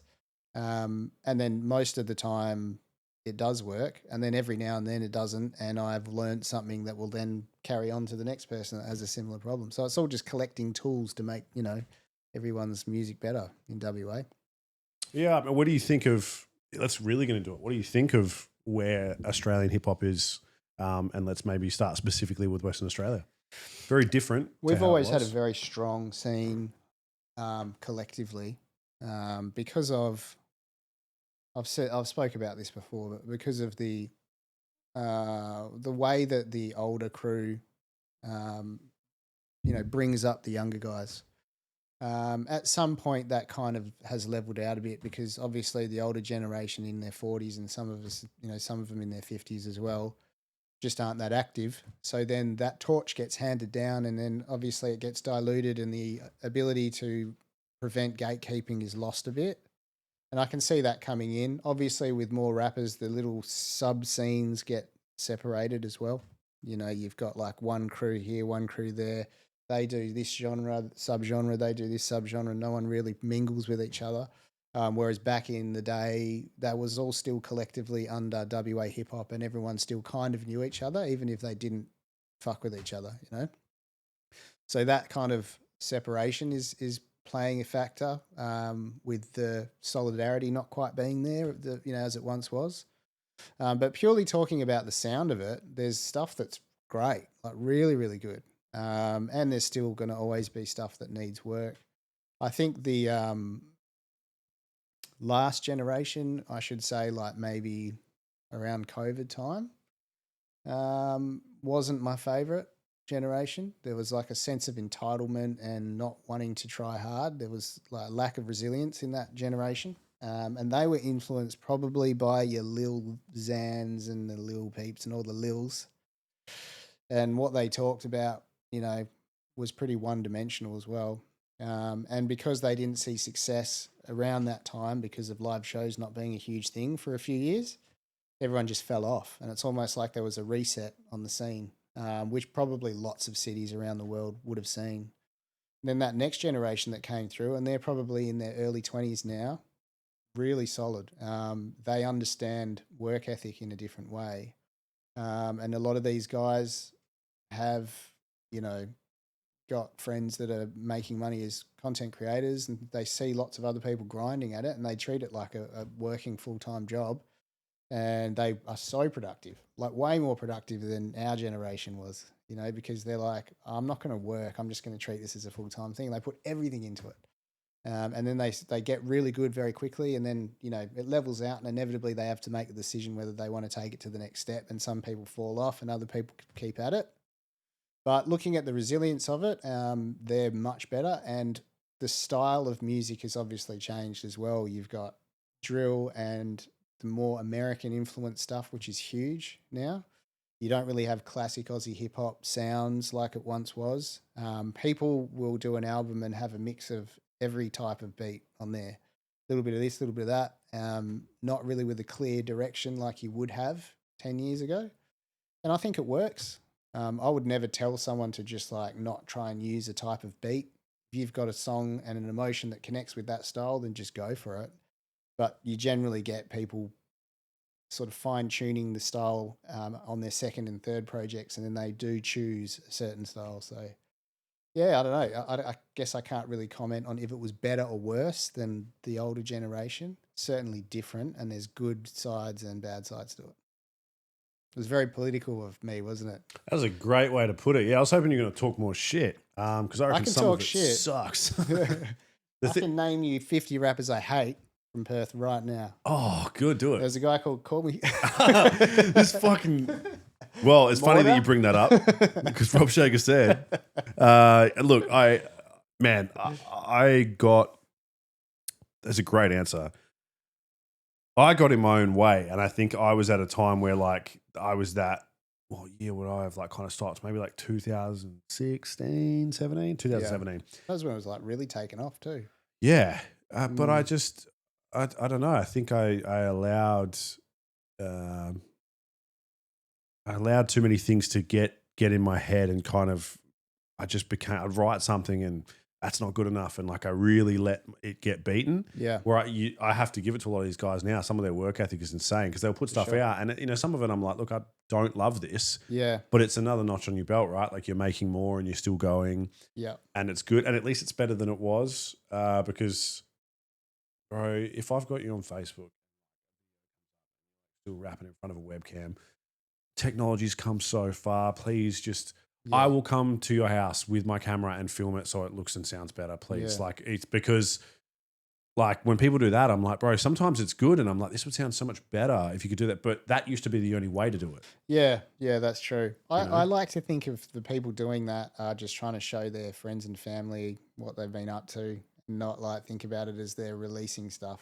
But I get what you're saying. I find it real difficult to see. I'm trying not to hate on it, but I just find myself struggling. I don't want to watch this because yeah. we live in a time where this can sound and look 1,000 times better, and it wouldn't even require much effort from you. Yeah. Like, you know what I mean? So to me, I'm like, why doesn't it? Like, what? Like, if you are serious about this, yeah, why haven't you spent $200 on like a microphone? Yeah, like, I mean, you can't really speak on people's financial situations as well. I know that's always a big factor, but I always say this to people: like, if I know them and they're coming to the studio, and then I see that kind of thing where they do a one take on their phone, and I'm like, a lot of people you only get one chance with. Like, if the first thing I see is you rapping like that and you're fumbling your words, or for whatever reason the quality's not good, you've lost me. And I'm not going to listen to another thing you do. Even if the next time it's this real slick production, I'm like, oh, that's that dude. It's nothing I can control. You've lost me. Like, you're talking about you personally? Me personally, yeah. Because it shows me that you don't care, first of all. You don't really care about what people see of yours. And then that just means I don't really take you seriously. I mean, I probably think of it differently to a lot of other people. I'm sure there's people out there going, oh yeah, I'll give this a listen. Oh, that was okay. And then the second time, I'll give this a listen. Oh yeah, that was pretty good. And then third time, oh, that was fine. Maybe there's people like that. I'm not like that. And I think there's lots of people like me, I would say, that will just only give you one chance, maybe two. So you've lost a chance now by doing that. You know, you really got to work like hard. And then people always say this, oh, it's just promo, man. It's just promo for my album. I'm like, you've put all this time into your album or your mixtape or your single or whatever, and we've gone over and above and it sounds amazing. How is that promo for this? Wouldn't you just put a single out and you do a slick video? That's how you promo the album.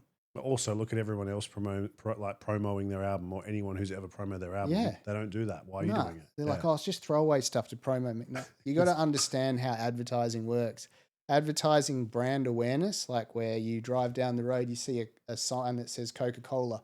You're not pulling off the road now and drinking a can of Coke, but you're like, ooh, Coca-Cola. You see another one, Coca-Cola. Next time you're at the shop, you're like, oh, I feel like a refreshing drink. I'm going to get a Coke. And then there's very specifically at the desk when you're about to buy something, advert for Coca-Cola, direct marketing, you're going to buy it. What does that fall under, the random video? Yeah. Is it promoting your album?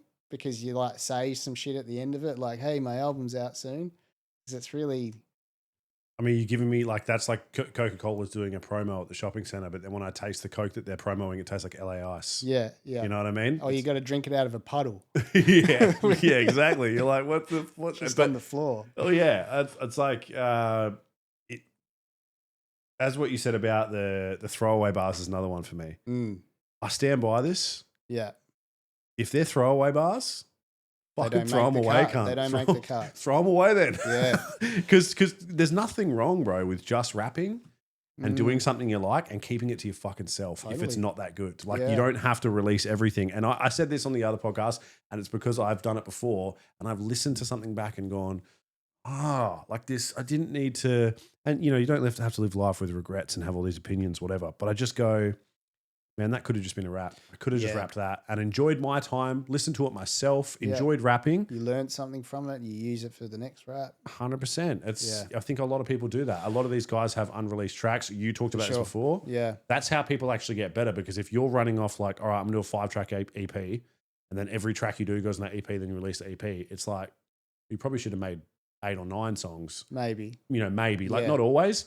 If you've got a clear plan, it's different. Yeah. But if you're just saying, I'm going to make music, maybe it's a good idea to make a little bit more than you need and then sort of choose your favorites, because you might feel differently about that in the future. You got to look at what fits with what as well. I mean, there's lots of variables. Sometimes people's project is supposed to be about something, so you've doubled up on topics. And you recognize that's a better song, so you don't put that one on.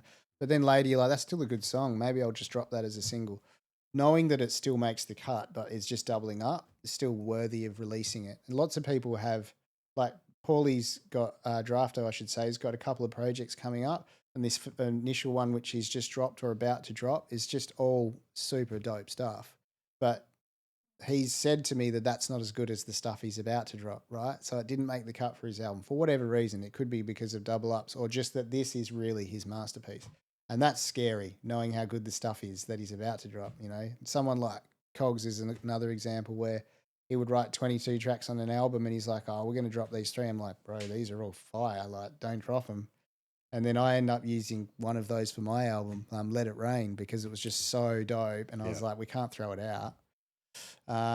You know, like there's people like that. But for the most part, if you write a song and you record it, you go all the way to the end of the process and you're like, it's not quite as good as the rest of the stuff on my project.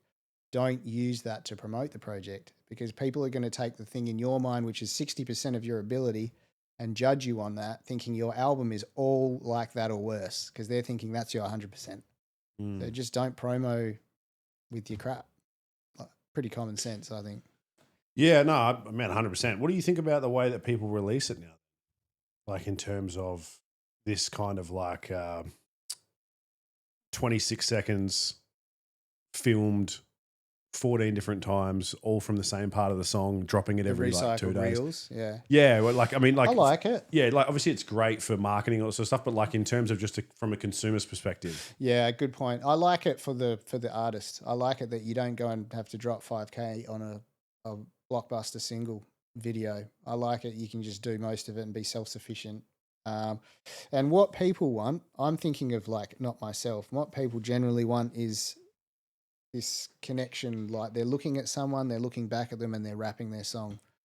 Because the generation of just scrolling through videos, you're like, oh, this is kind of cool. 26 seconds, that's over. I'm going to remember that, flick through. And then, next week you see another one, the week after that, and it slowly absorbs into your mind rather than sitting down for 3.5 minutes to watch someone's $5,000 video or $10,000 video and be like, wow, that was a masterpiece, but then forgetting about it instantly, and you're never going to go and click on Spotify and stream it or buy one of their vinyl or whatever. It makes more sense to me, but I do get what you mean, because I would like to see a balance of the reels and then maybe you choose one of the songs on your album that's just like, I still want to see some crazy Hollywood blockbuster video every now and then. Those are the ones that really stick with me. Like throughout time, the best songs have all had killer videos, and I hope that's not lost. Yeah, there's some wicked. Do you have like an Australian hip hop video that sticks in your head? I've got a few. Yeah, I've got a few. Yeah. I really like. I liked Mornzilla. Oh yeah, It's the Godzilla, like the special effects and stuff I did on remember that one. Morns. Yeah. I like Rattling the Keys, the Hood song, which had just all the people from around Australia that were a part of the scene. Were you in that thought that was video? really nice. I wasn't in that. No. Yeah, but I remember like just struggling to keep track. It Everyone was- yeah. and lots of WA guys, which was really cool. Geez, there's quite a few that were like iconic. What's like your favourite ones? I used to love What Would Happen by Pegs. Oh yeah, that's really good. That was just so Yeah. creative. Yeah, The video, because of the fact that like the editing made it look good, but like it was actually kind of shot shitty. But like Yeah. the editing made it look like he was just crappy, like falling into people's backyards and stuff. But they did that really well. yeah, I like videos when there's always rapping into the camera, right? That's always Yeah. a thing. And that's a big thing with the reels now. Maybe Yeah. that's why I feel the way I do. I miss Right. the theme Yeah. thing. There was a lot of kind of effort put into that, you know what I mean? Like even something as simple as Float Away by Seth Century. killer. Yeah, Great song, but the music video is like basically him just having dinner and then smoking a joint outside. I don't even know that at any point during that I think when he's at the table, he maybe raps a bit to the camera. Yeah, But yeah, most of the video is just B-roll. yeah, And it just kind of created a different, then there was stuff that was even more creative, which was like there was a song that was made back in the day. I think it was DJ-ism, and then it was Mantra and Dylan Joel. Did you ever see I think and I they're know. like busking, but they're like kind of versing Yes, each other. Yeah. I can't remember something about swing. I think it was called swing or something Right. like that. Yeah. And it was like they were busking against each other, and then that kind of dropped in, and they were all kind of rapping in that. And it was like just a little bit more of an idea, Yeah. just that little bit more that kind of made it go like, you can be an artist. You don't have to live in this like. To me, I've always hated the term like, or a lot of people end up. I call it coaching. What I do, right? Mm. So, personal trainers got this such like a bad taste in it to Yeah. everyone, right? Yeah, Like, I get PT, you like wearing a fucking polo and shitting whenever you want and just sitting on your phone scrolling and eating Muscle Chef meals. Describe my whole life. But the point is like, to me, that's what like rapper does sometimes. Nothing wrong with the term rapper, but sometimes I just don't think it totally encapsulates what someone is. Yeah, I get it with DJ as well. Yeah. DJ, Mm. I just wouldn't even ever think of calling you a DJ. Though I Yeah, feel like but it's probably because I think of you as a producer because Yeah. of how much work you've done. Yeah. DJ to me just makes me think of like Yeah. that's all it makes. Pretending to do things. Yes, Yeah. Skrillex on the laptop. Yeah. Yeah. That's an interesting one. I mean, it's what about producers? Is there anyone that you think in Australia, like, is there anyone that you, I guess, maybe when you were coming up, like looked at and kind of thought that they were like really good, but I feel like Australian hip hop producers never really got a lot of love. Yeah, well, like a breed of our own, I guess. Yeah. Just quickly before I pass, I do thought it. of one other video, Up Yours Too by Bitter. That's an absolute banger of a video. He's riding a horse shirtless and shit. I just, I was going to because of say, that. I'm already sold. Okay, Yeah. I didn't know. But I'm in the video at the end, like on the rooftop scratching. But there's like multiple scenes because he's like using all these beats, like Dre beats and stuff like that. And Okay. killer, got to watch that for sure. I need to watch. Yeah, Up okay. If we yours think of too. them as we go, we'll keep Yeah. talking. Producers in like Australia that. So like I would say the most important thing that happened in production in Australia was when M Phases won the One Stop Beat Shop Beat Battle in America. So he went over there, I think, or Flagrant went over there and played his beats. And there's all these amazing producers in America that listened to them, and he ended up winning this beat battle. I don't think he was even there.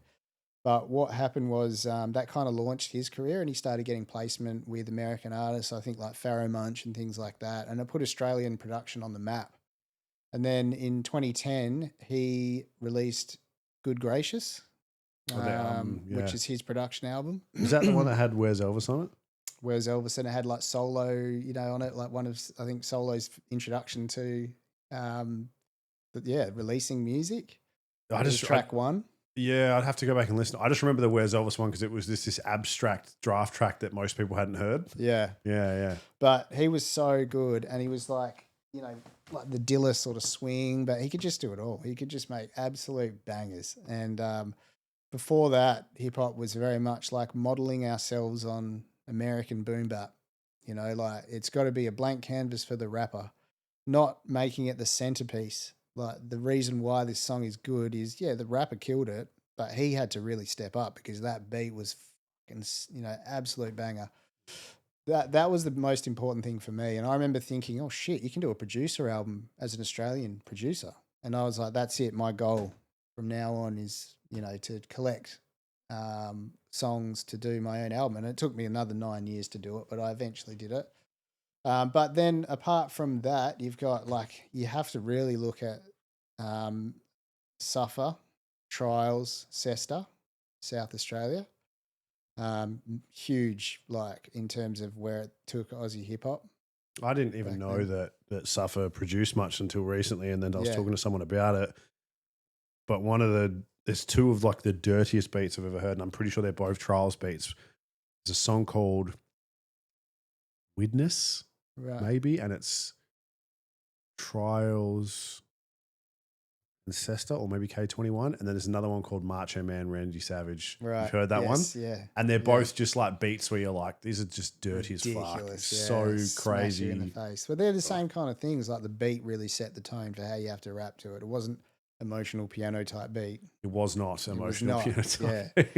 Yeah. From WA, obviously the king, the Lord Disaster, really the godfather of hip hop beats in WA. And then also Optimus, huge part of that as well. I'm just shouting out guys from SPX right now, but Fidel, amazing producer, Mortar, all of these guys played a huge part in WA hip hop production early on. Other guys that I'm big fans of that had big peaks of success, Creed Birch and Matt Raffle, good mates of mine as well. Always love their beats.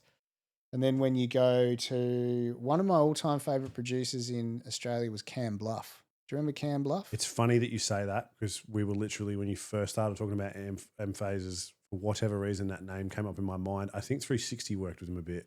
Yeah, lots of dudes did. Yeah. He was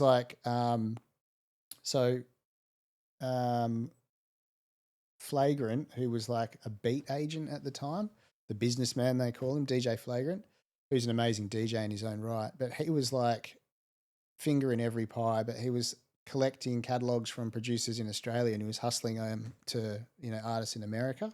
And he got a catalog of mine once and passed it on, but which is a different story. But M Phases and Cam Bluff were always the catalogs that were the best from him. And when he would send them, I'd always listen to, because I would have collections of them for my artists here. And, once you have an artist that chooses it, I would send it, I'd go, Flagrant, this one. And, you would do the transaction. But it was always the Cam Bluff ones that I was like, these are slightly better than M Phases ones. And I feel like it could have been just M Phases was holding his absolute heat for his own projects and putting that, maybe the offcuts on there. because when you hear stuff that he'd done in his own projects, you're like, oh, damn, that's amazing. But Cam Bluff's beats were just like, fuck, this is crazy. And around that time, I was collecting stems from all of these producers around Australia because I was mixing projects that they'd made beats for, Trials as well and Cesta. I was just like stealing their drums, putting them in catalogs, making my own beats with them, knowing full well that a lot of the samples were because of these guys, you know, putting in the hard work. But yeah, definitely Cam Bluff. And one of the ones that Flagrant had of me for my catalogue, he gave to R.A. the Rugged Man. And he had kind of chosen that for a song, but just around the same time, maybe 2 weeks before, I'd sent the same catalogue to Mantra, and Mantra was like, this is heat. Can we use that for my album? Like my album, I should say, not Mantra's.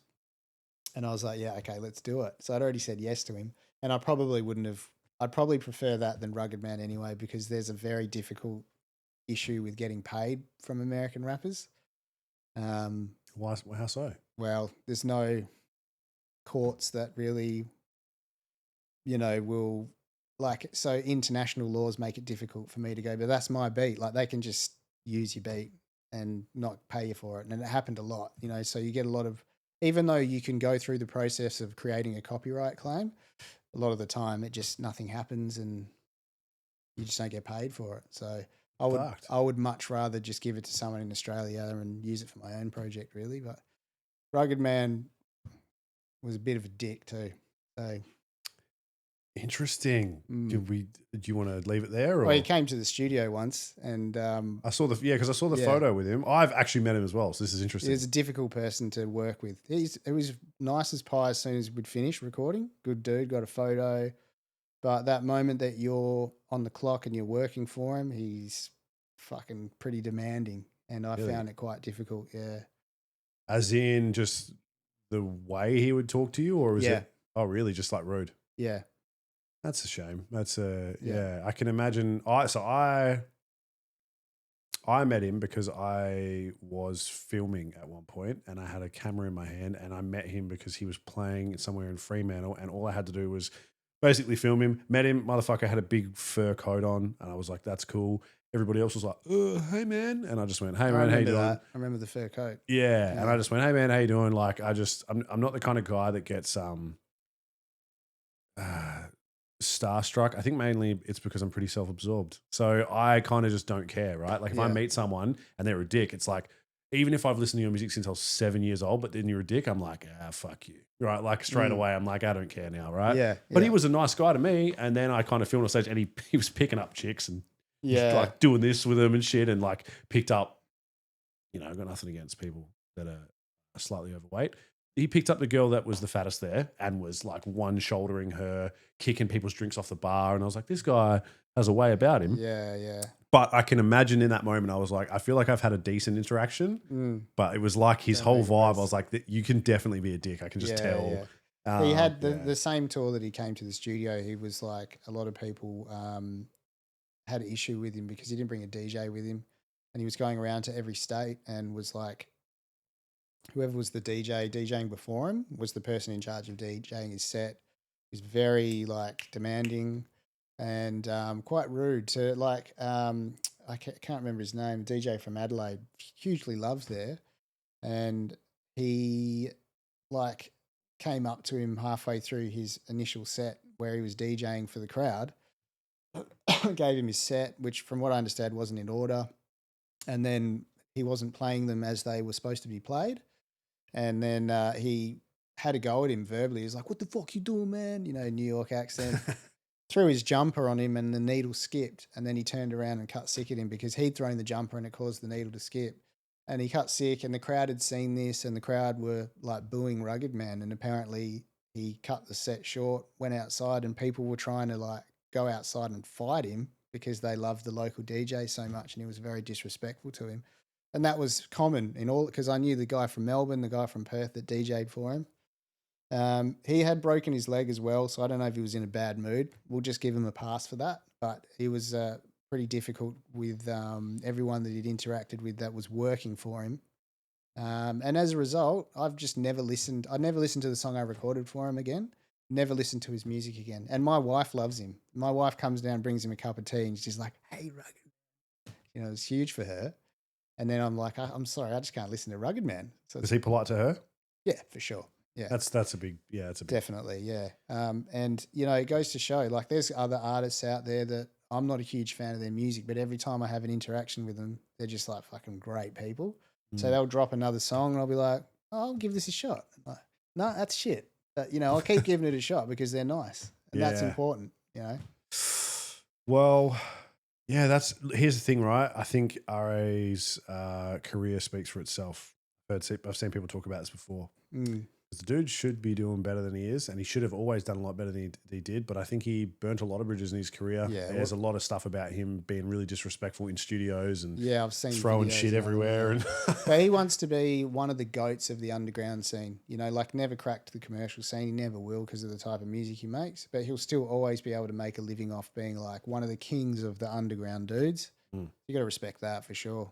oh man, look, I stand by this. So I'll just flat out say that sucks. I still had a good experience. Not surprised to hear he was a dick though. Yeah, Legends Never Die. Fuck, I love that. good album. Good. That's an almost like Good album. that's almost a no skip for me. Yeah, I've Yeah. listened to it, but Yeah. this is after that was released after he came to the studio too. Oh, was it? Yeah, I've listened to it and I'm like, this is a fucking good album. It's a fucking good album. You But fucking motherfucker. Skip, stop.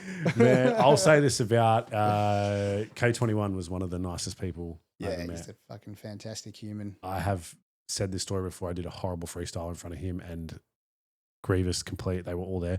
And Adrian, K21, was the nicest motherfucker about it. It was so bad. What And did he say? He was just like, man, you know, you still got up there. Like, it's all good, bro. And I was like, it was horrible. And he's like, nah, man, like, rah. Like, I get up. They're all like, freestyle. And I'm like, I'm not like secret Harry Mack right now. Please Yeah, don't. yeah. Freestyle. And then they put on like the Umbrella beat by like Rihanna. And I was Oh, like, shit. I was like, do you have any non-fixin beats? Like, I haven't done this much. And then they were all like, just do it. And I was like, I did a horrible job. But at the same time, Can't freestyle to fucking Umbrella. I know, right? It Who's was like, dropping that beat? That's deliberately setting you up to fail. I reckon that was a troll. 100%. I reckon it was. I bet. And you know what it was too? Fucking shout outs to fucking Grievous was standing right next to me, knew that I didn't want to do it, and was like, Wait, play Umbrella. fucking hell, just trying to get me. I was like, you Oh, motherfucker. Classic. So it was pretty bad. But it's an interesting interaction, man. Have you had, what's the best interaction then? If you've worked with You mean like artists, big yeah, artists? or like someone you looked up to, maybe similar to the RA situation. Mercules was definitely the best. Oh, yeah. that's right. Yeah, okay. Because Mercules, like I remember Matt Raffle got me onto him. 2013, he had an album called Hunger Pains, and he had a song with Snack the Ripper about smoking weed. And Matt goes, listen to this beat. And I was like, this is a fucking banger. And I started, because he was like this huge, big, like, he looked like a garden gnome. He was a massive, fat guy that was quite short, but just very jovial and like, he looked like a nice guy. I don't know how to explain it. Just gave off a good vibe. And at the time, I was following him on Facebook, like a friend's Facebook thing, like his personal account, before he blew up. And then he put a post up maybe a year or two later.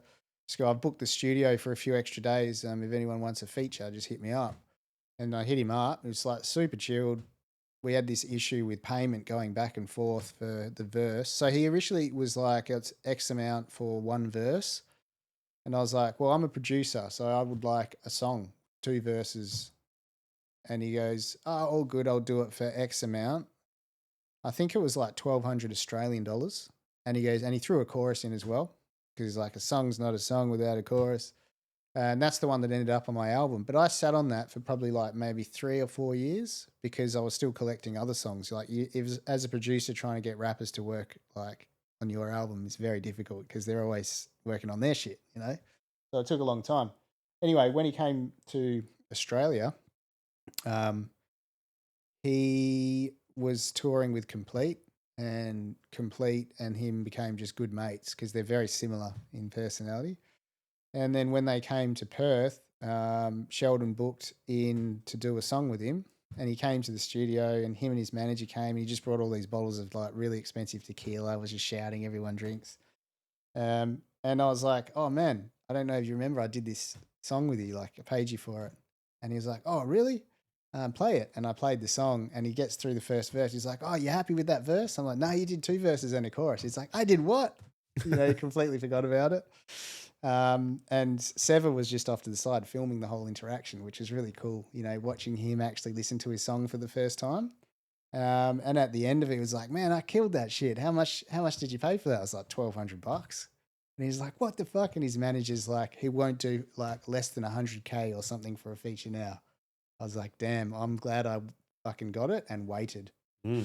And yeah, and outside afterwards, we're all drinking, and I said, that Hunger Pains album was really big for me. It was a particular song you're talking about, addiction and overcoming things. And I was like, that was an important time for me to hear that. And he was like really down to earth about it. He was like, thanks so much, man. It means a lot. And he goes, you coming to my show tomorrow night? I'm like, yeah, I'll be there, man. He's like, oh, I need a DJ. You want to DJ for me? It's like, fuck yeah, I want to DJ for you. So I DJ'd for him, and he shouted me out the whole night. He's like, make some noise for my boy Rob Shaker. And all of that stuff became a footage, like we filmed it, and it became the video for the Mercury song on my album. Like in the booth in my studio, on stage, shouting me out. Fuck, I haven't seen that. I have to watch that. Yeah. That's cool. It's called Combat, Rob Shaker featuring Mercury. It's had hardly any views, because I'm just terrible at promoting things. And once it was done, I'm like, fuck this shit. But it was like, how you're saying those things are nice for you to think about, and like that was a cool thing that happened to me. Whether or not it does well, yeah, that's what really good memory for me. Yeah. Oh, that's super wholesome, man. That's because, and that was the album. So we hadn't mentioned that. That was Foresight. Yeah, 2019. Yeah. That's the one that had, you broke the world record. Yeah, large. Yeah. Yeah. 59 episodes. I sat and watched it the other day. Really? I just sat and watched it. I just sat like this, just, I know that guy. I know that guy. Like just over and over again. And it was like cool watching it now, because just knowing who people are, man. Like, it's people like broken now. Well, like people like Stain.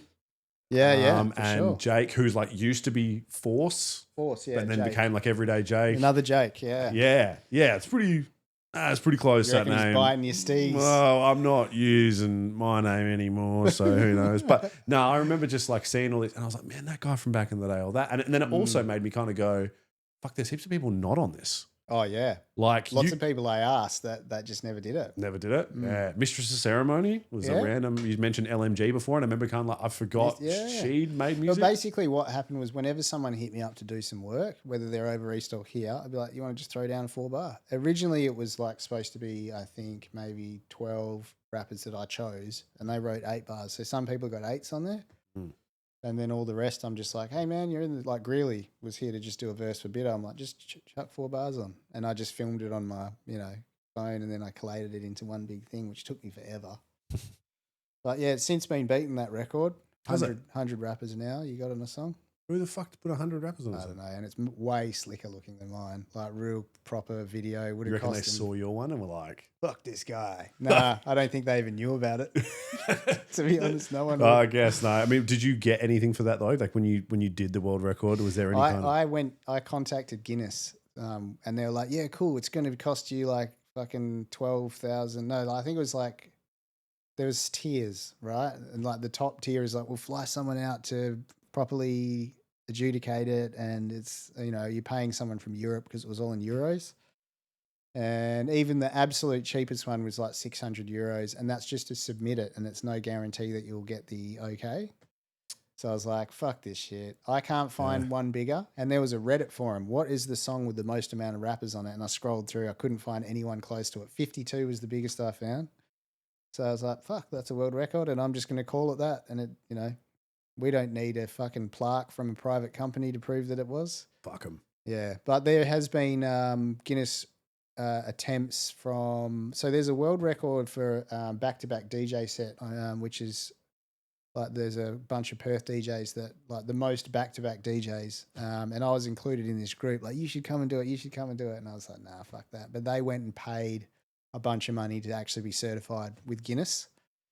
And I think they all, fundraised it to do it, crowdfunding. But for me, I'm like, the actual song took me so long to do, and it was the last thing I did on my album. by the end of it, I was like, I'm fucking over it. You know? Yeah, fuck it. And the beat, the it was like 2 out of the 4 beats on there. They were all good, but there was like 2 out of 4 of them that I really liked. I think it was like the first one. Yeah, I know what you mean. And the trappier one, which is a bit darker. But when I listen back to it, that's the same thing I hear. I was trying to make them the same key, and I was like, also trying to suit the vibe of the rappers. That was quite difficult because you got dark rappers and real like upbeat rappers. The transitions never like 100% with me. I wasn't happy with it, but I was also like, I just spent 2 weeks of my life doing this and nothing else, like editing the video. So by the end of it, I was like, I don't think I actually touched hip hop for some time after that. I can imagine that would be. I had this conversation with someone the other day. We were talking about how we hate posse cuts, actually, and how they're like never the one on the album that you really. Sometimes You like you list like it's very. Funnily enough, one of my favorites is the Swan Song. Yeah, killer, amazing beat, amazing, just verses. I just love so much. I don't know. It was just one of those ones where I was like, this is so dark and sounds wicked. I just really liked that. Yeah. But there's not many like that. There's not many like that. Blue Blooded All Stars is one I can think of. Oh, that's an old one though. That's Draft is like a Chopper Reed line in that. I always remember. I can't really. That's a Daz beat. What is? That's a Blue Blooded All Stars. Is it? Produced by Daz, on a Hoods album. Dude, has he had time to do anything else in his life besides produce? The amount of beats that he has made, it's probably the same with you, to be honest. Like when I was looking through yours, I couldn't come across, I'm looking at them all and I'm like, there's no way this is all of them. I'm like, there's so much more probably. There's like a Muso AI app where it tracks your credits and it like attributes me to 1,300 beats that are on people's projects. But I reckon it'd be more like I've made probably like 3,500 and I reckon probably 2,500 would be on people's projects. So there'd be heaps that aren't accounted for sure. Yeah. And it puts you like, and it gives you a chart of how many total streams, and then it like says you're in the top 1% of producers and mastering engineers. It's cool. It's great for the ego, but and it's amazing how they can get it to even track all of that shit. It can't be accurate for anyone. Probably not. That's I mean, but at the same time, like I mean, you had a pretty good. You put up your Spotify. That's good. You got good stats on there. Yeah, that was the streaming stats of everyone's project that I've been a part of. Yeah, but that's still a huge thing, right? You were still, that 200 and something million. Yeah, that's crazy. But I'd say complete is probably almost like half of that, or like at least a third. Just people listening to fucking like Jordan over and over again. It's wild. I actually had I actually had one or two other ones in here. So someone said, okay, so we talked about. Someone told me to ask about Death Rattle. I don't know why. You must have worked a lot on that. Yeah, it was a fair bit of it. There was in this time, which was between. So Sam and I both worked on it. Uncle Sam, who used to work in the studio. Worked there for like 4 or 5 years, didn't he? Quite a few, quite a long time. Yeah. I mean, what do they want to know specifically? I think they just mentioned the release maybe that you'd worked on it because I'm not too familiar with exactly what you've worked on when it comes to Complete. I'm not actually sure what you did and didn't work on with his releases, but I know he did a lot with you. Yeah. Yeah. All of the mixtapes and stuff before Death Rattle. There was the one While We Wait mixtape, which was all done at Shakedown, and then Death Rattle, and then whatever the last one was, I can't remember. So Paranoia Prison. Did you do that? That wasn't. No, that's all mixtape done. Basically recorded himself. Oh, but you didn't mix, you didn't master didn't do anything of that. No. Yeah, okay, yeah. Or maybe it was just they were just bringing up the fact that you'd worked on some of those releases because they mentioned one of Bitters too. Yeah. All of Bitters projects I've done. Yeah, you do a lot of them. Yeah, and then I mean you've obviously done a lot of Maddie's recent stuff, right? Yeah. Yeah, and is there any like releases that because part of the question they sort of said was like, what's like the future for yourself? Like, is there any? I asked more to this, and then he was kind of like, "No, I've done it all." But like with you must still have some things on the bucket list. It's interesting you say that. Like I had a bucket list early on, and then through the days of touring with Draft and releasing my album, that was probably towards the end of it. I feel like I ticked off way more things than I initially had on the bucket list. So I kind of just forgot about it. and I like started transitioning into non-hip hop types of music with recording and mixing because I enjoyed the process without the soul destroying aspect of the songs that I'd worked on go out into the public and don't be received well, or they get wasted in promotion. And so I kind of just like left all of those. Like, I couldn't even tell you if there was things that I think I got all of them, to be honest. Really? I think I just ticked everything off and then forgot about it.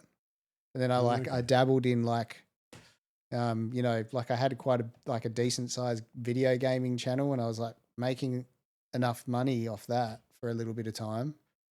And I just kind of got what? Sorry, video. I had a YouTube channel, and I was like video gaming with the Star Wars game Battlefront 2, and I was making like decent money for like a good amount of time, and then I was like, maybe this is my thing. And then I just got sick of it because if you ever read YouTube comments, you probably know what I'm talking about. I've been called gay in a lot of them, which Yeah. fair enough. You know, the Yeah. comb over doesn't help. Right. Okay. Yeah. I wasn't called gay in any of them, but just people that have the time to comment on YouTube things in any negative ways, that's a thing to be studied. Yeah, it is, isn't it? Yeah. Yeah. So I just was like, nah, fuck this. This isn't fun. And I got back into the studio stuff. I started getting back into the hip hop stuff again.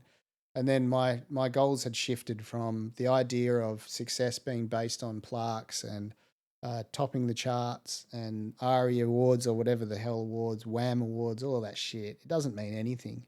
And I started enjoying the process of working with people for the sake of it, like helping them. And, you'd see people come in with trauma and they're making a song, and then after a few years they're doing well and they've got great things happening in their lives. And that was the thing that I really enjoyed. And that's where I'm at now. Like, I like to sort of facilitate them making songs to help themselves. And we're going to make the best songs we can, but it's not about them winning anything or topping charts anymore. Yeah, okay. Yeah, man, that's a great way to put it. And it's like good to hear, really. Like, it's nice to know, like, obviously I'm a fan of your work, and obviously, like, when you're a fan of someone, it's like, it's nice to know they feel fulfilled. I think a lot of people probably don't care about that. I think they don't. Maybe because I was slightly on the other side of it, and I always think that will always give me an advantage of looking into it, even though I was never really that into it myself. But it will always give me a different perspective, which is why I think I wanted to do this so much, because I have a perspective that's on the other side of it. Like, I'm not just like asking you about stuff and not really totally knowing what it's like. Yeah. I have a kind of a good idea what lots of these things are and what you're saying and what you mean. So to me, it's like, I care about an artist when I listen to them. And it's like, I don't just think like, give me more music. Yeah. Which is like, I've had this conversation with someone recently and they were like, man, it annoys me because I've made good music. And the people are like, when's the next project coming out? Man, maybe just enjoy, like, I've got like 3 albums. Like, I know you've heard them and stuff, but like some of them aren't even that old. Do you not just enjoy them?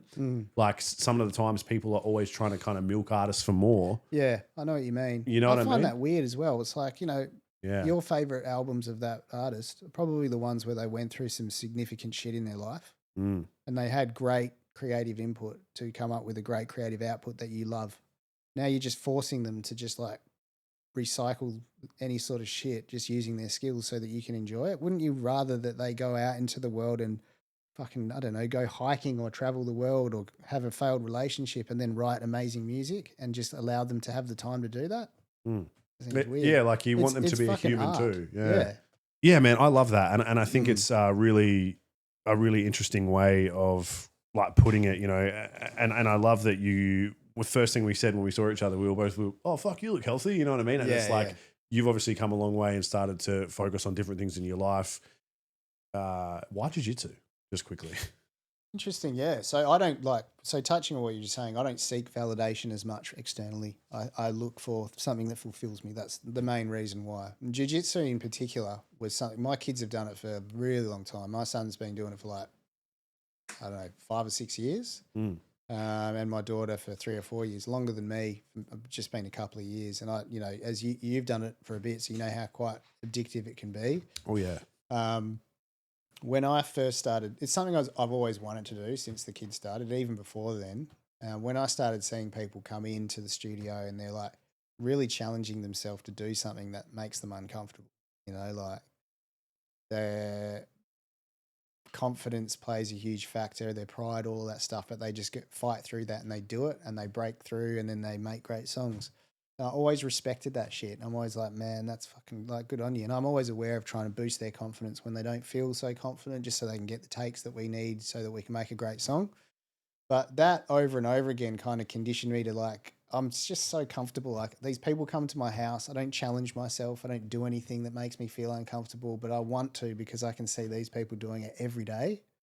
And when I turned 40, I'm 42 now, I said, you know what, this year I'm gonna do it. I'm gonna challenge myself because, you know, like if you want to think about it like jiu-jitsu in production, I'm probably a black belt or like, you know, without being tooting my own horn, I'm pretty, you know, high level as a producer. I'd like to try and be a white belt at something and just like struggle through the journey and getting smashed and learning something that's very difficult again, because like, why would you just get to a point and be exceptional at something and then just go, well, now that's my life done. I'm just going to maintain being good at something and just ride the wave and not really ever try anything again, you know? And so all of the things that I could think of, jiu-jitsu was that one. I was like, I'd love to do that and just be smashed and then very slowly learn. And I still get smashed. You know, today I got smashed by black belts all morning and I take from that and I apply it to the next time I do it and very, very slowly learn. And I don't know, it's satisfying just to progress very slowly at something.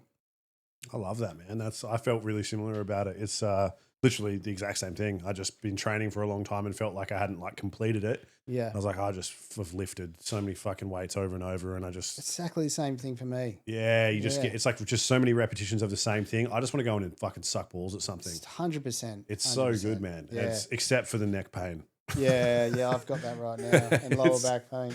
Or the when you first start and you get the mat burn, and you're like, I got it real bad. I remember just thinking like, fuck, my feet are like kept on bleeding, and I've got this like I always get like a bad throat from choking. You'll probably hear on the recordings there's like a clickiness. Just I get choked all the time, and it's like. Oh really? Weird, man. Yeah. I didn't get choked much because I was always this guy. Oh really? And because like without like because I had the weight like the weight training background, like the only thing I had really going for me was strength. Yeah. So if people like my arm was never out here, I was just like, you can't get me, and people hated it too. And if someone was really good, I'd just do everything I could to lay on them and just let them like freak out under me, and then they'd be like, well, that was a fun roll, and I'd be like, yeah, well, if I'd let you out, you would have beat me. But at the same time, that's a thing I did at the start. You slowly learn that. You learn from being beaten. You get more comfortable and you can let your arms out every now and then because it gives you a benefit too. So it helps you learn how to tap out too. Oh, I'm exceptional at that, man. If there's anything at jiu-jitsu I'm good at, it is tapping. I'm also pretty good at it. Yeah, you get really good at it. But just touching on going to the gym, you know, like I lost a lot of weight. We talked about this before from 2017 and I just loved it for my mental health. But I got to this point where it was really stale and I'm like, okay, I've got like maxes and I'm doing a max every week, just once a week, trying to do like max bench. And I got to a certain level and I was like, I'm pretty proud of that. No matter how hard I tried, I could not get more than that. It did not matter. Like, unless I went and hopped on gear, I would just make, and which there's just no point for someone like me. I'm not competitive in weightlifting or anything like that. And it wasn't for physique at all. It was about bettering myself. I was like, I've got this all wrong. I need to learn something. I need to learn a skill. This isn't a skill, like it is to a certain point, don't get me wrong, like what you do when you're teaching people is the skill of lifting correctly. But once you kind of know how to do it, what am I doing here? I'm doing the same thing every week. And that was the drive to like, learn something. It's not something that feels incredibly fulfilling to master. Yeah. It's something that is a privilege to attain and hold. But once you're there, there's nowhere to really go. Where jiu-jitsu, it's like there's always someone fucking better. You can be a black belt and someone somewhere will make you piss. Oh yeah, 100%. And and I love that. And I really hope I can get back into it and one day, and in the gayest possible way that I can say this. If I do, I would love to roll sometime. Yes, absolutely. Be in each other's guard. Let's just touch man bits, dude. We should have done this whole podcast in each other's guard. For sure. That would have been amazing. I will let you know that I immediately pull guard. That's immediately what I do because I constantly I pull guard first. Whoa, watch out! Listen to those fighting words. I'm just worried about falling over because the amount of times I've seen people not even make it to the floor and like break toes, Oh, fingers. And I'm like, I don't want to break anything if I can sure. help it. Yeah. I have 2 more questions before you go because Yep. we've reached the 2-hour mark. Yeah. Sorry. Yeah. And it's like this, right? I don't know if I have this wrong, but I have to ask mainly for my old man Yeah. because he won't listen to this, but I have to ask about it. I'm pretty sure I have it written in here properly. Maybe I have the guy's name wrong, or possibly I've read it wrong and I hope I didn't. Did you work with someone from The Clash or did I read that wrong? Oh, yes. Yeah. He wasn't original member. Yeah. He was like replaced the guitarist, Nick Shepherd? Shepherd. Nick Shepherd. Yeah. The first session I had at the new studio in 2013 was for Charlie Bucket, and he was friends with Nick, who lived in Perth. And Nick also, who's a DJ. Charlie's a DJ and producer, like really great stuff. He came in to play guitar once, and yeah, so it would have been years and years ago you saw that, but I was like, Nick Shepherd from The Clash was in the studio, which is pretty big thing, but yeah, he wasn't the original member. Yeah. Still though. Yeah. Still, right? Yeah. Makes me slightly more legitimate because The Clash was a big band. They were a big band. Yeah, he'll nerd out on that. I like The Clash too, but yeah. Yeah. And then I guess, man, this could have been a fucking 10-hour podcast with the amount of things you've done. Yeah. But lastly, I guess the most recent thing you worked on was the JTZ. That's right, yeah. And yeah. man, that's he's got really good melodies and stuff like that. Killer, yeah. Did he hit you up or how did you? He came into the studio once just to work on his own stuff, and at the time he was 18 and super like modest guy. I looked at his streaming because I like to just look at people's numbers when they come in just to get a gauge of where they're at. You know, some people are writing their first song. Some people are pretty much, already there. They get it. And he's definitely got it. Had big numbers already. Around that time, I was trying to do more projects with people, which were like split profit projects, where we would make 50-50 each, put it online, very quick to do the project. So generally I would choose people that work fast. And also just we're on the same page, as humans, really. And I really got along well with him. He's a great guy. Lives in Melbourne now. But we smashed the project out and, very great collaborative approach that we both had. Left all the lyrics up to him. He left the beats up to me. He just told me the vibes he was going for. And yeah, we smashed it out. And then once it was done, we're like, this is a really good album. So he chose to do the vinyl thing, which I was encouraging him to because it's good to get your foot in the door with collectors. We got approached by a label as well. They showed interest, but it was like a shonky deal. So we kind of knocked it back and just went the independent route. And for him, who's early on in his career, I think is his second album, working on his third, it's a good stepping stone for him. So it was about sort of helping him to get to the next step, giving him a bit of information, but me to earn some passive income. He had a much bigger following than I did with the younger generation. And I was still trying to work on those types of projects with people. When I see that they've got something, something I want to do just to keep me relevant as well and just for fun. Love it. Yeah, awesome, man. I'm looking forward to. I'm like 3 or 4 tracks in, but I had so much I wanted to touch on from the older stuff, so I listened to a lot of kind of For sure, yeah.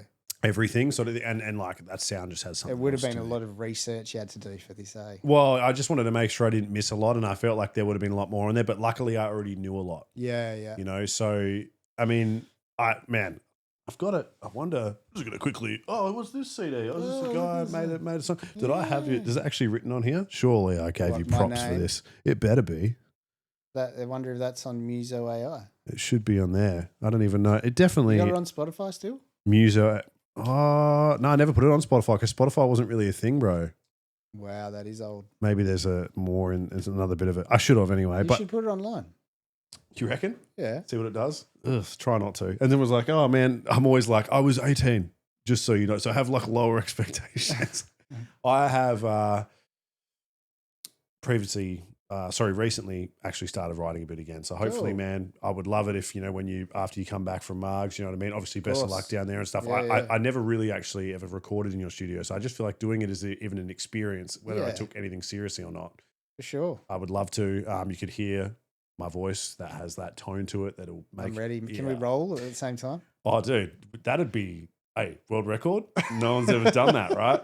Look, man, it's so hard to like put it into words, but without being like gay and emotional, as Mortar would put it, I just honestly, you do what you do because you love it. So it's always weird to thank people for music. I always find when someone's like, "Thank you for doing this," and you're like, like you appreciate it, but you're also like, "Well, I did it because I wanted to." Yeah. So like I did it for people, but your contribution and like what you have done has just played a huge role in just my entire life, man. I listen to everything that you've touched, whether to do with like SBX or Cycle, or just like it's endless, man. The list goes on. Every artist that I mentioned, you had a big part in what I did when I was making something, and I just think this series is inspired by people like you very strongly. Thanks, man. I appreciate that. Because I just think it's just my own little world, man, of like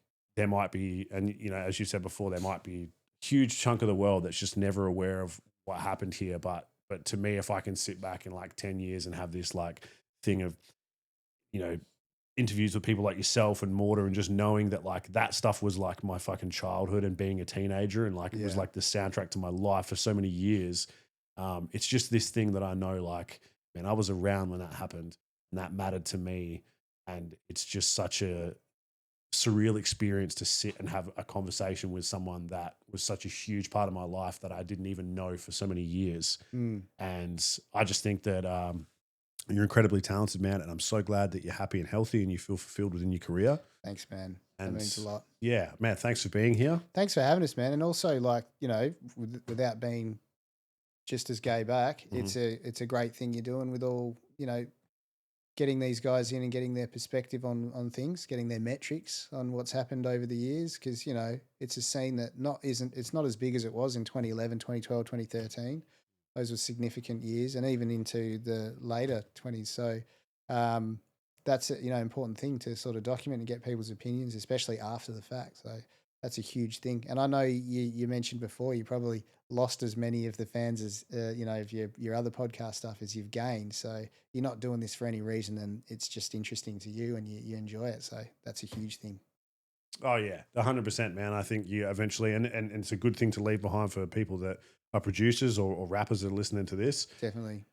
That's why I stopped making music, man, because Yeah. I just wasn't making it for myself anymore. And Yeah, this podcast yeah. was headed in the same direction. I felt pressure to make it for other people, and that I had to speak to certain people, and I just don't care anymore. I fucking love this shit, and I'll put it all over the walls. I'll talk about it to anyone. I'm a nerd for it, and it's this is giving me more than it's ever going to give anyone else. So thank you for being here, Rob Shaker. I appreciate your having me. time, man. And I'm looking forward to whatever you do next. Cheers, brother. Appreciate it.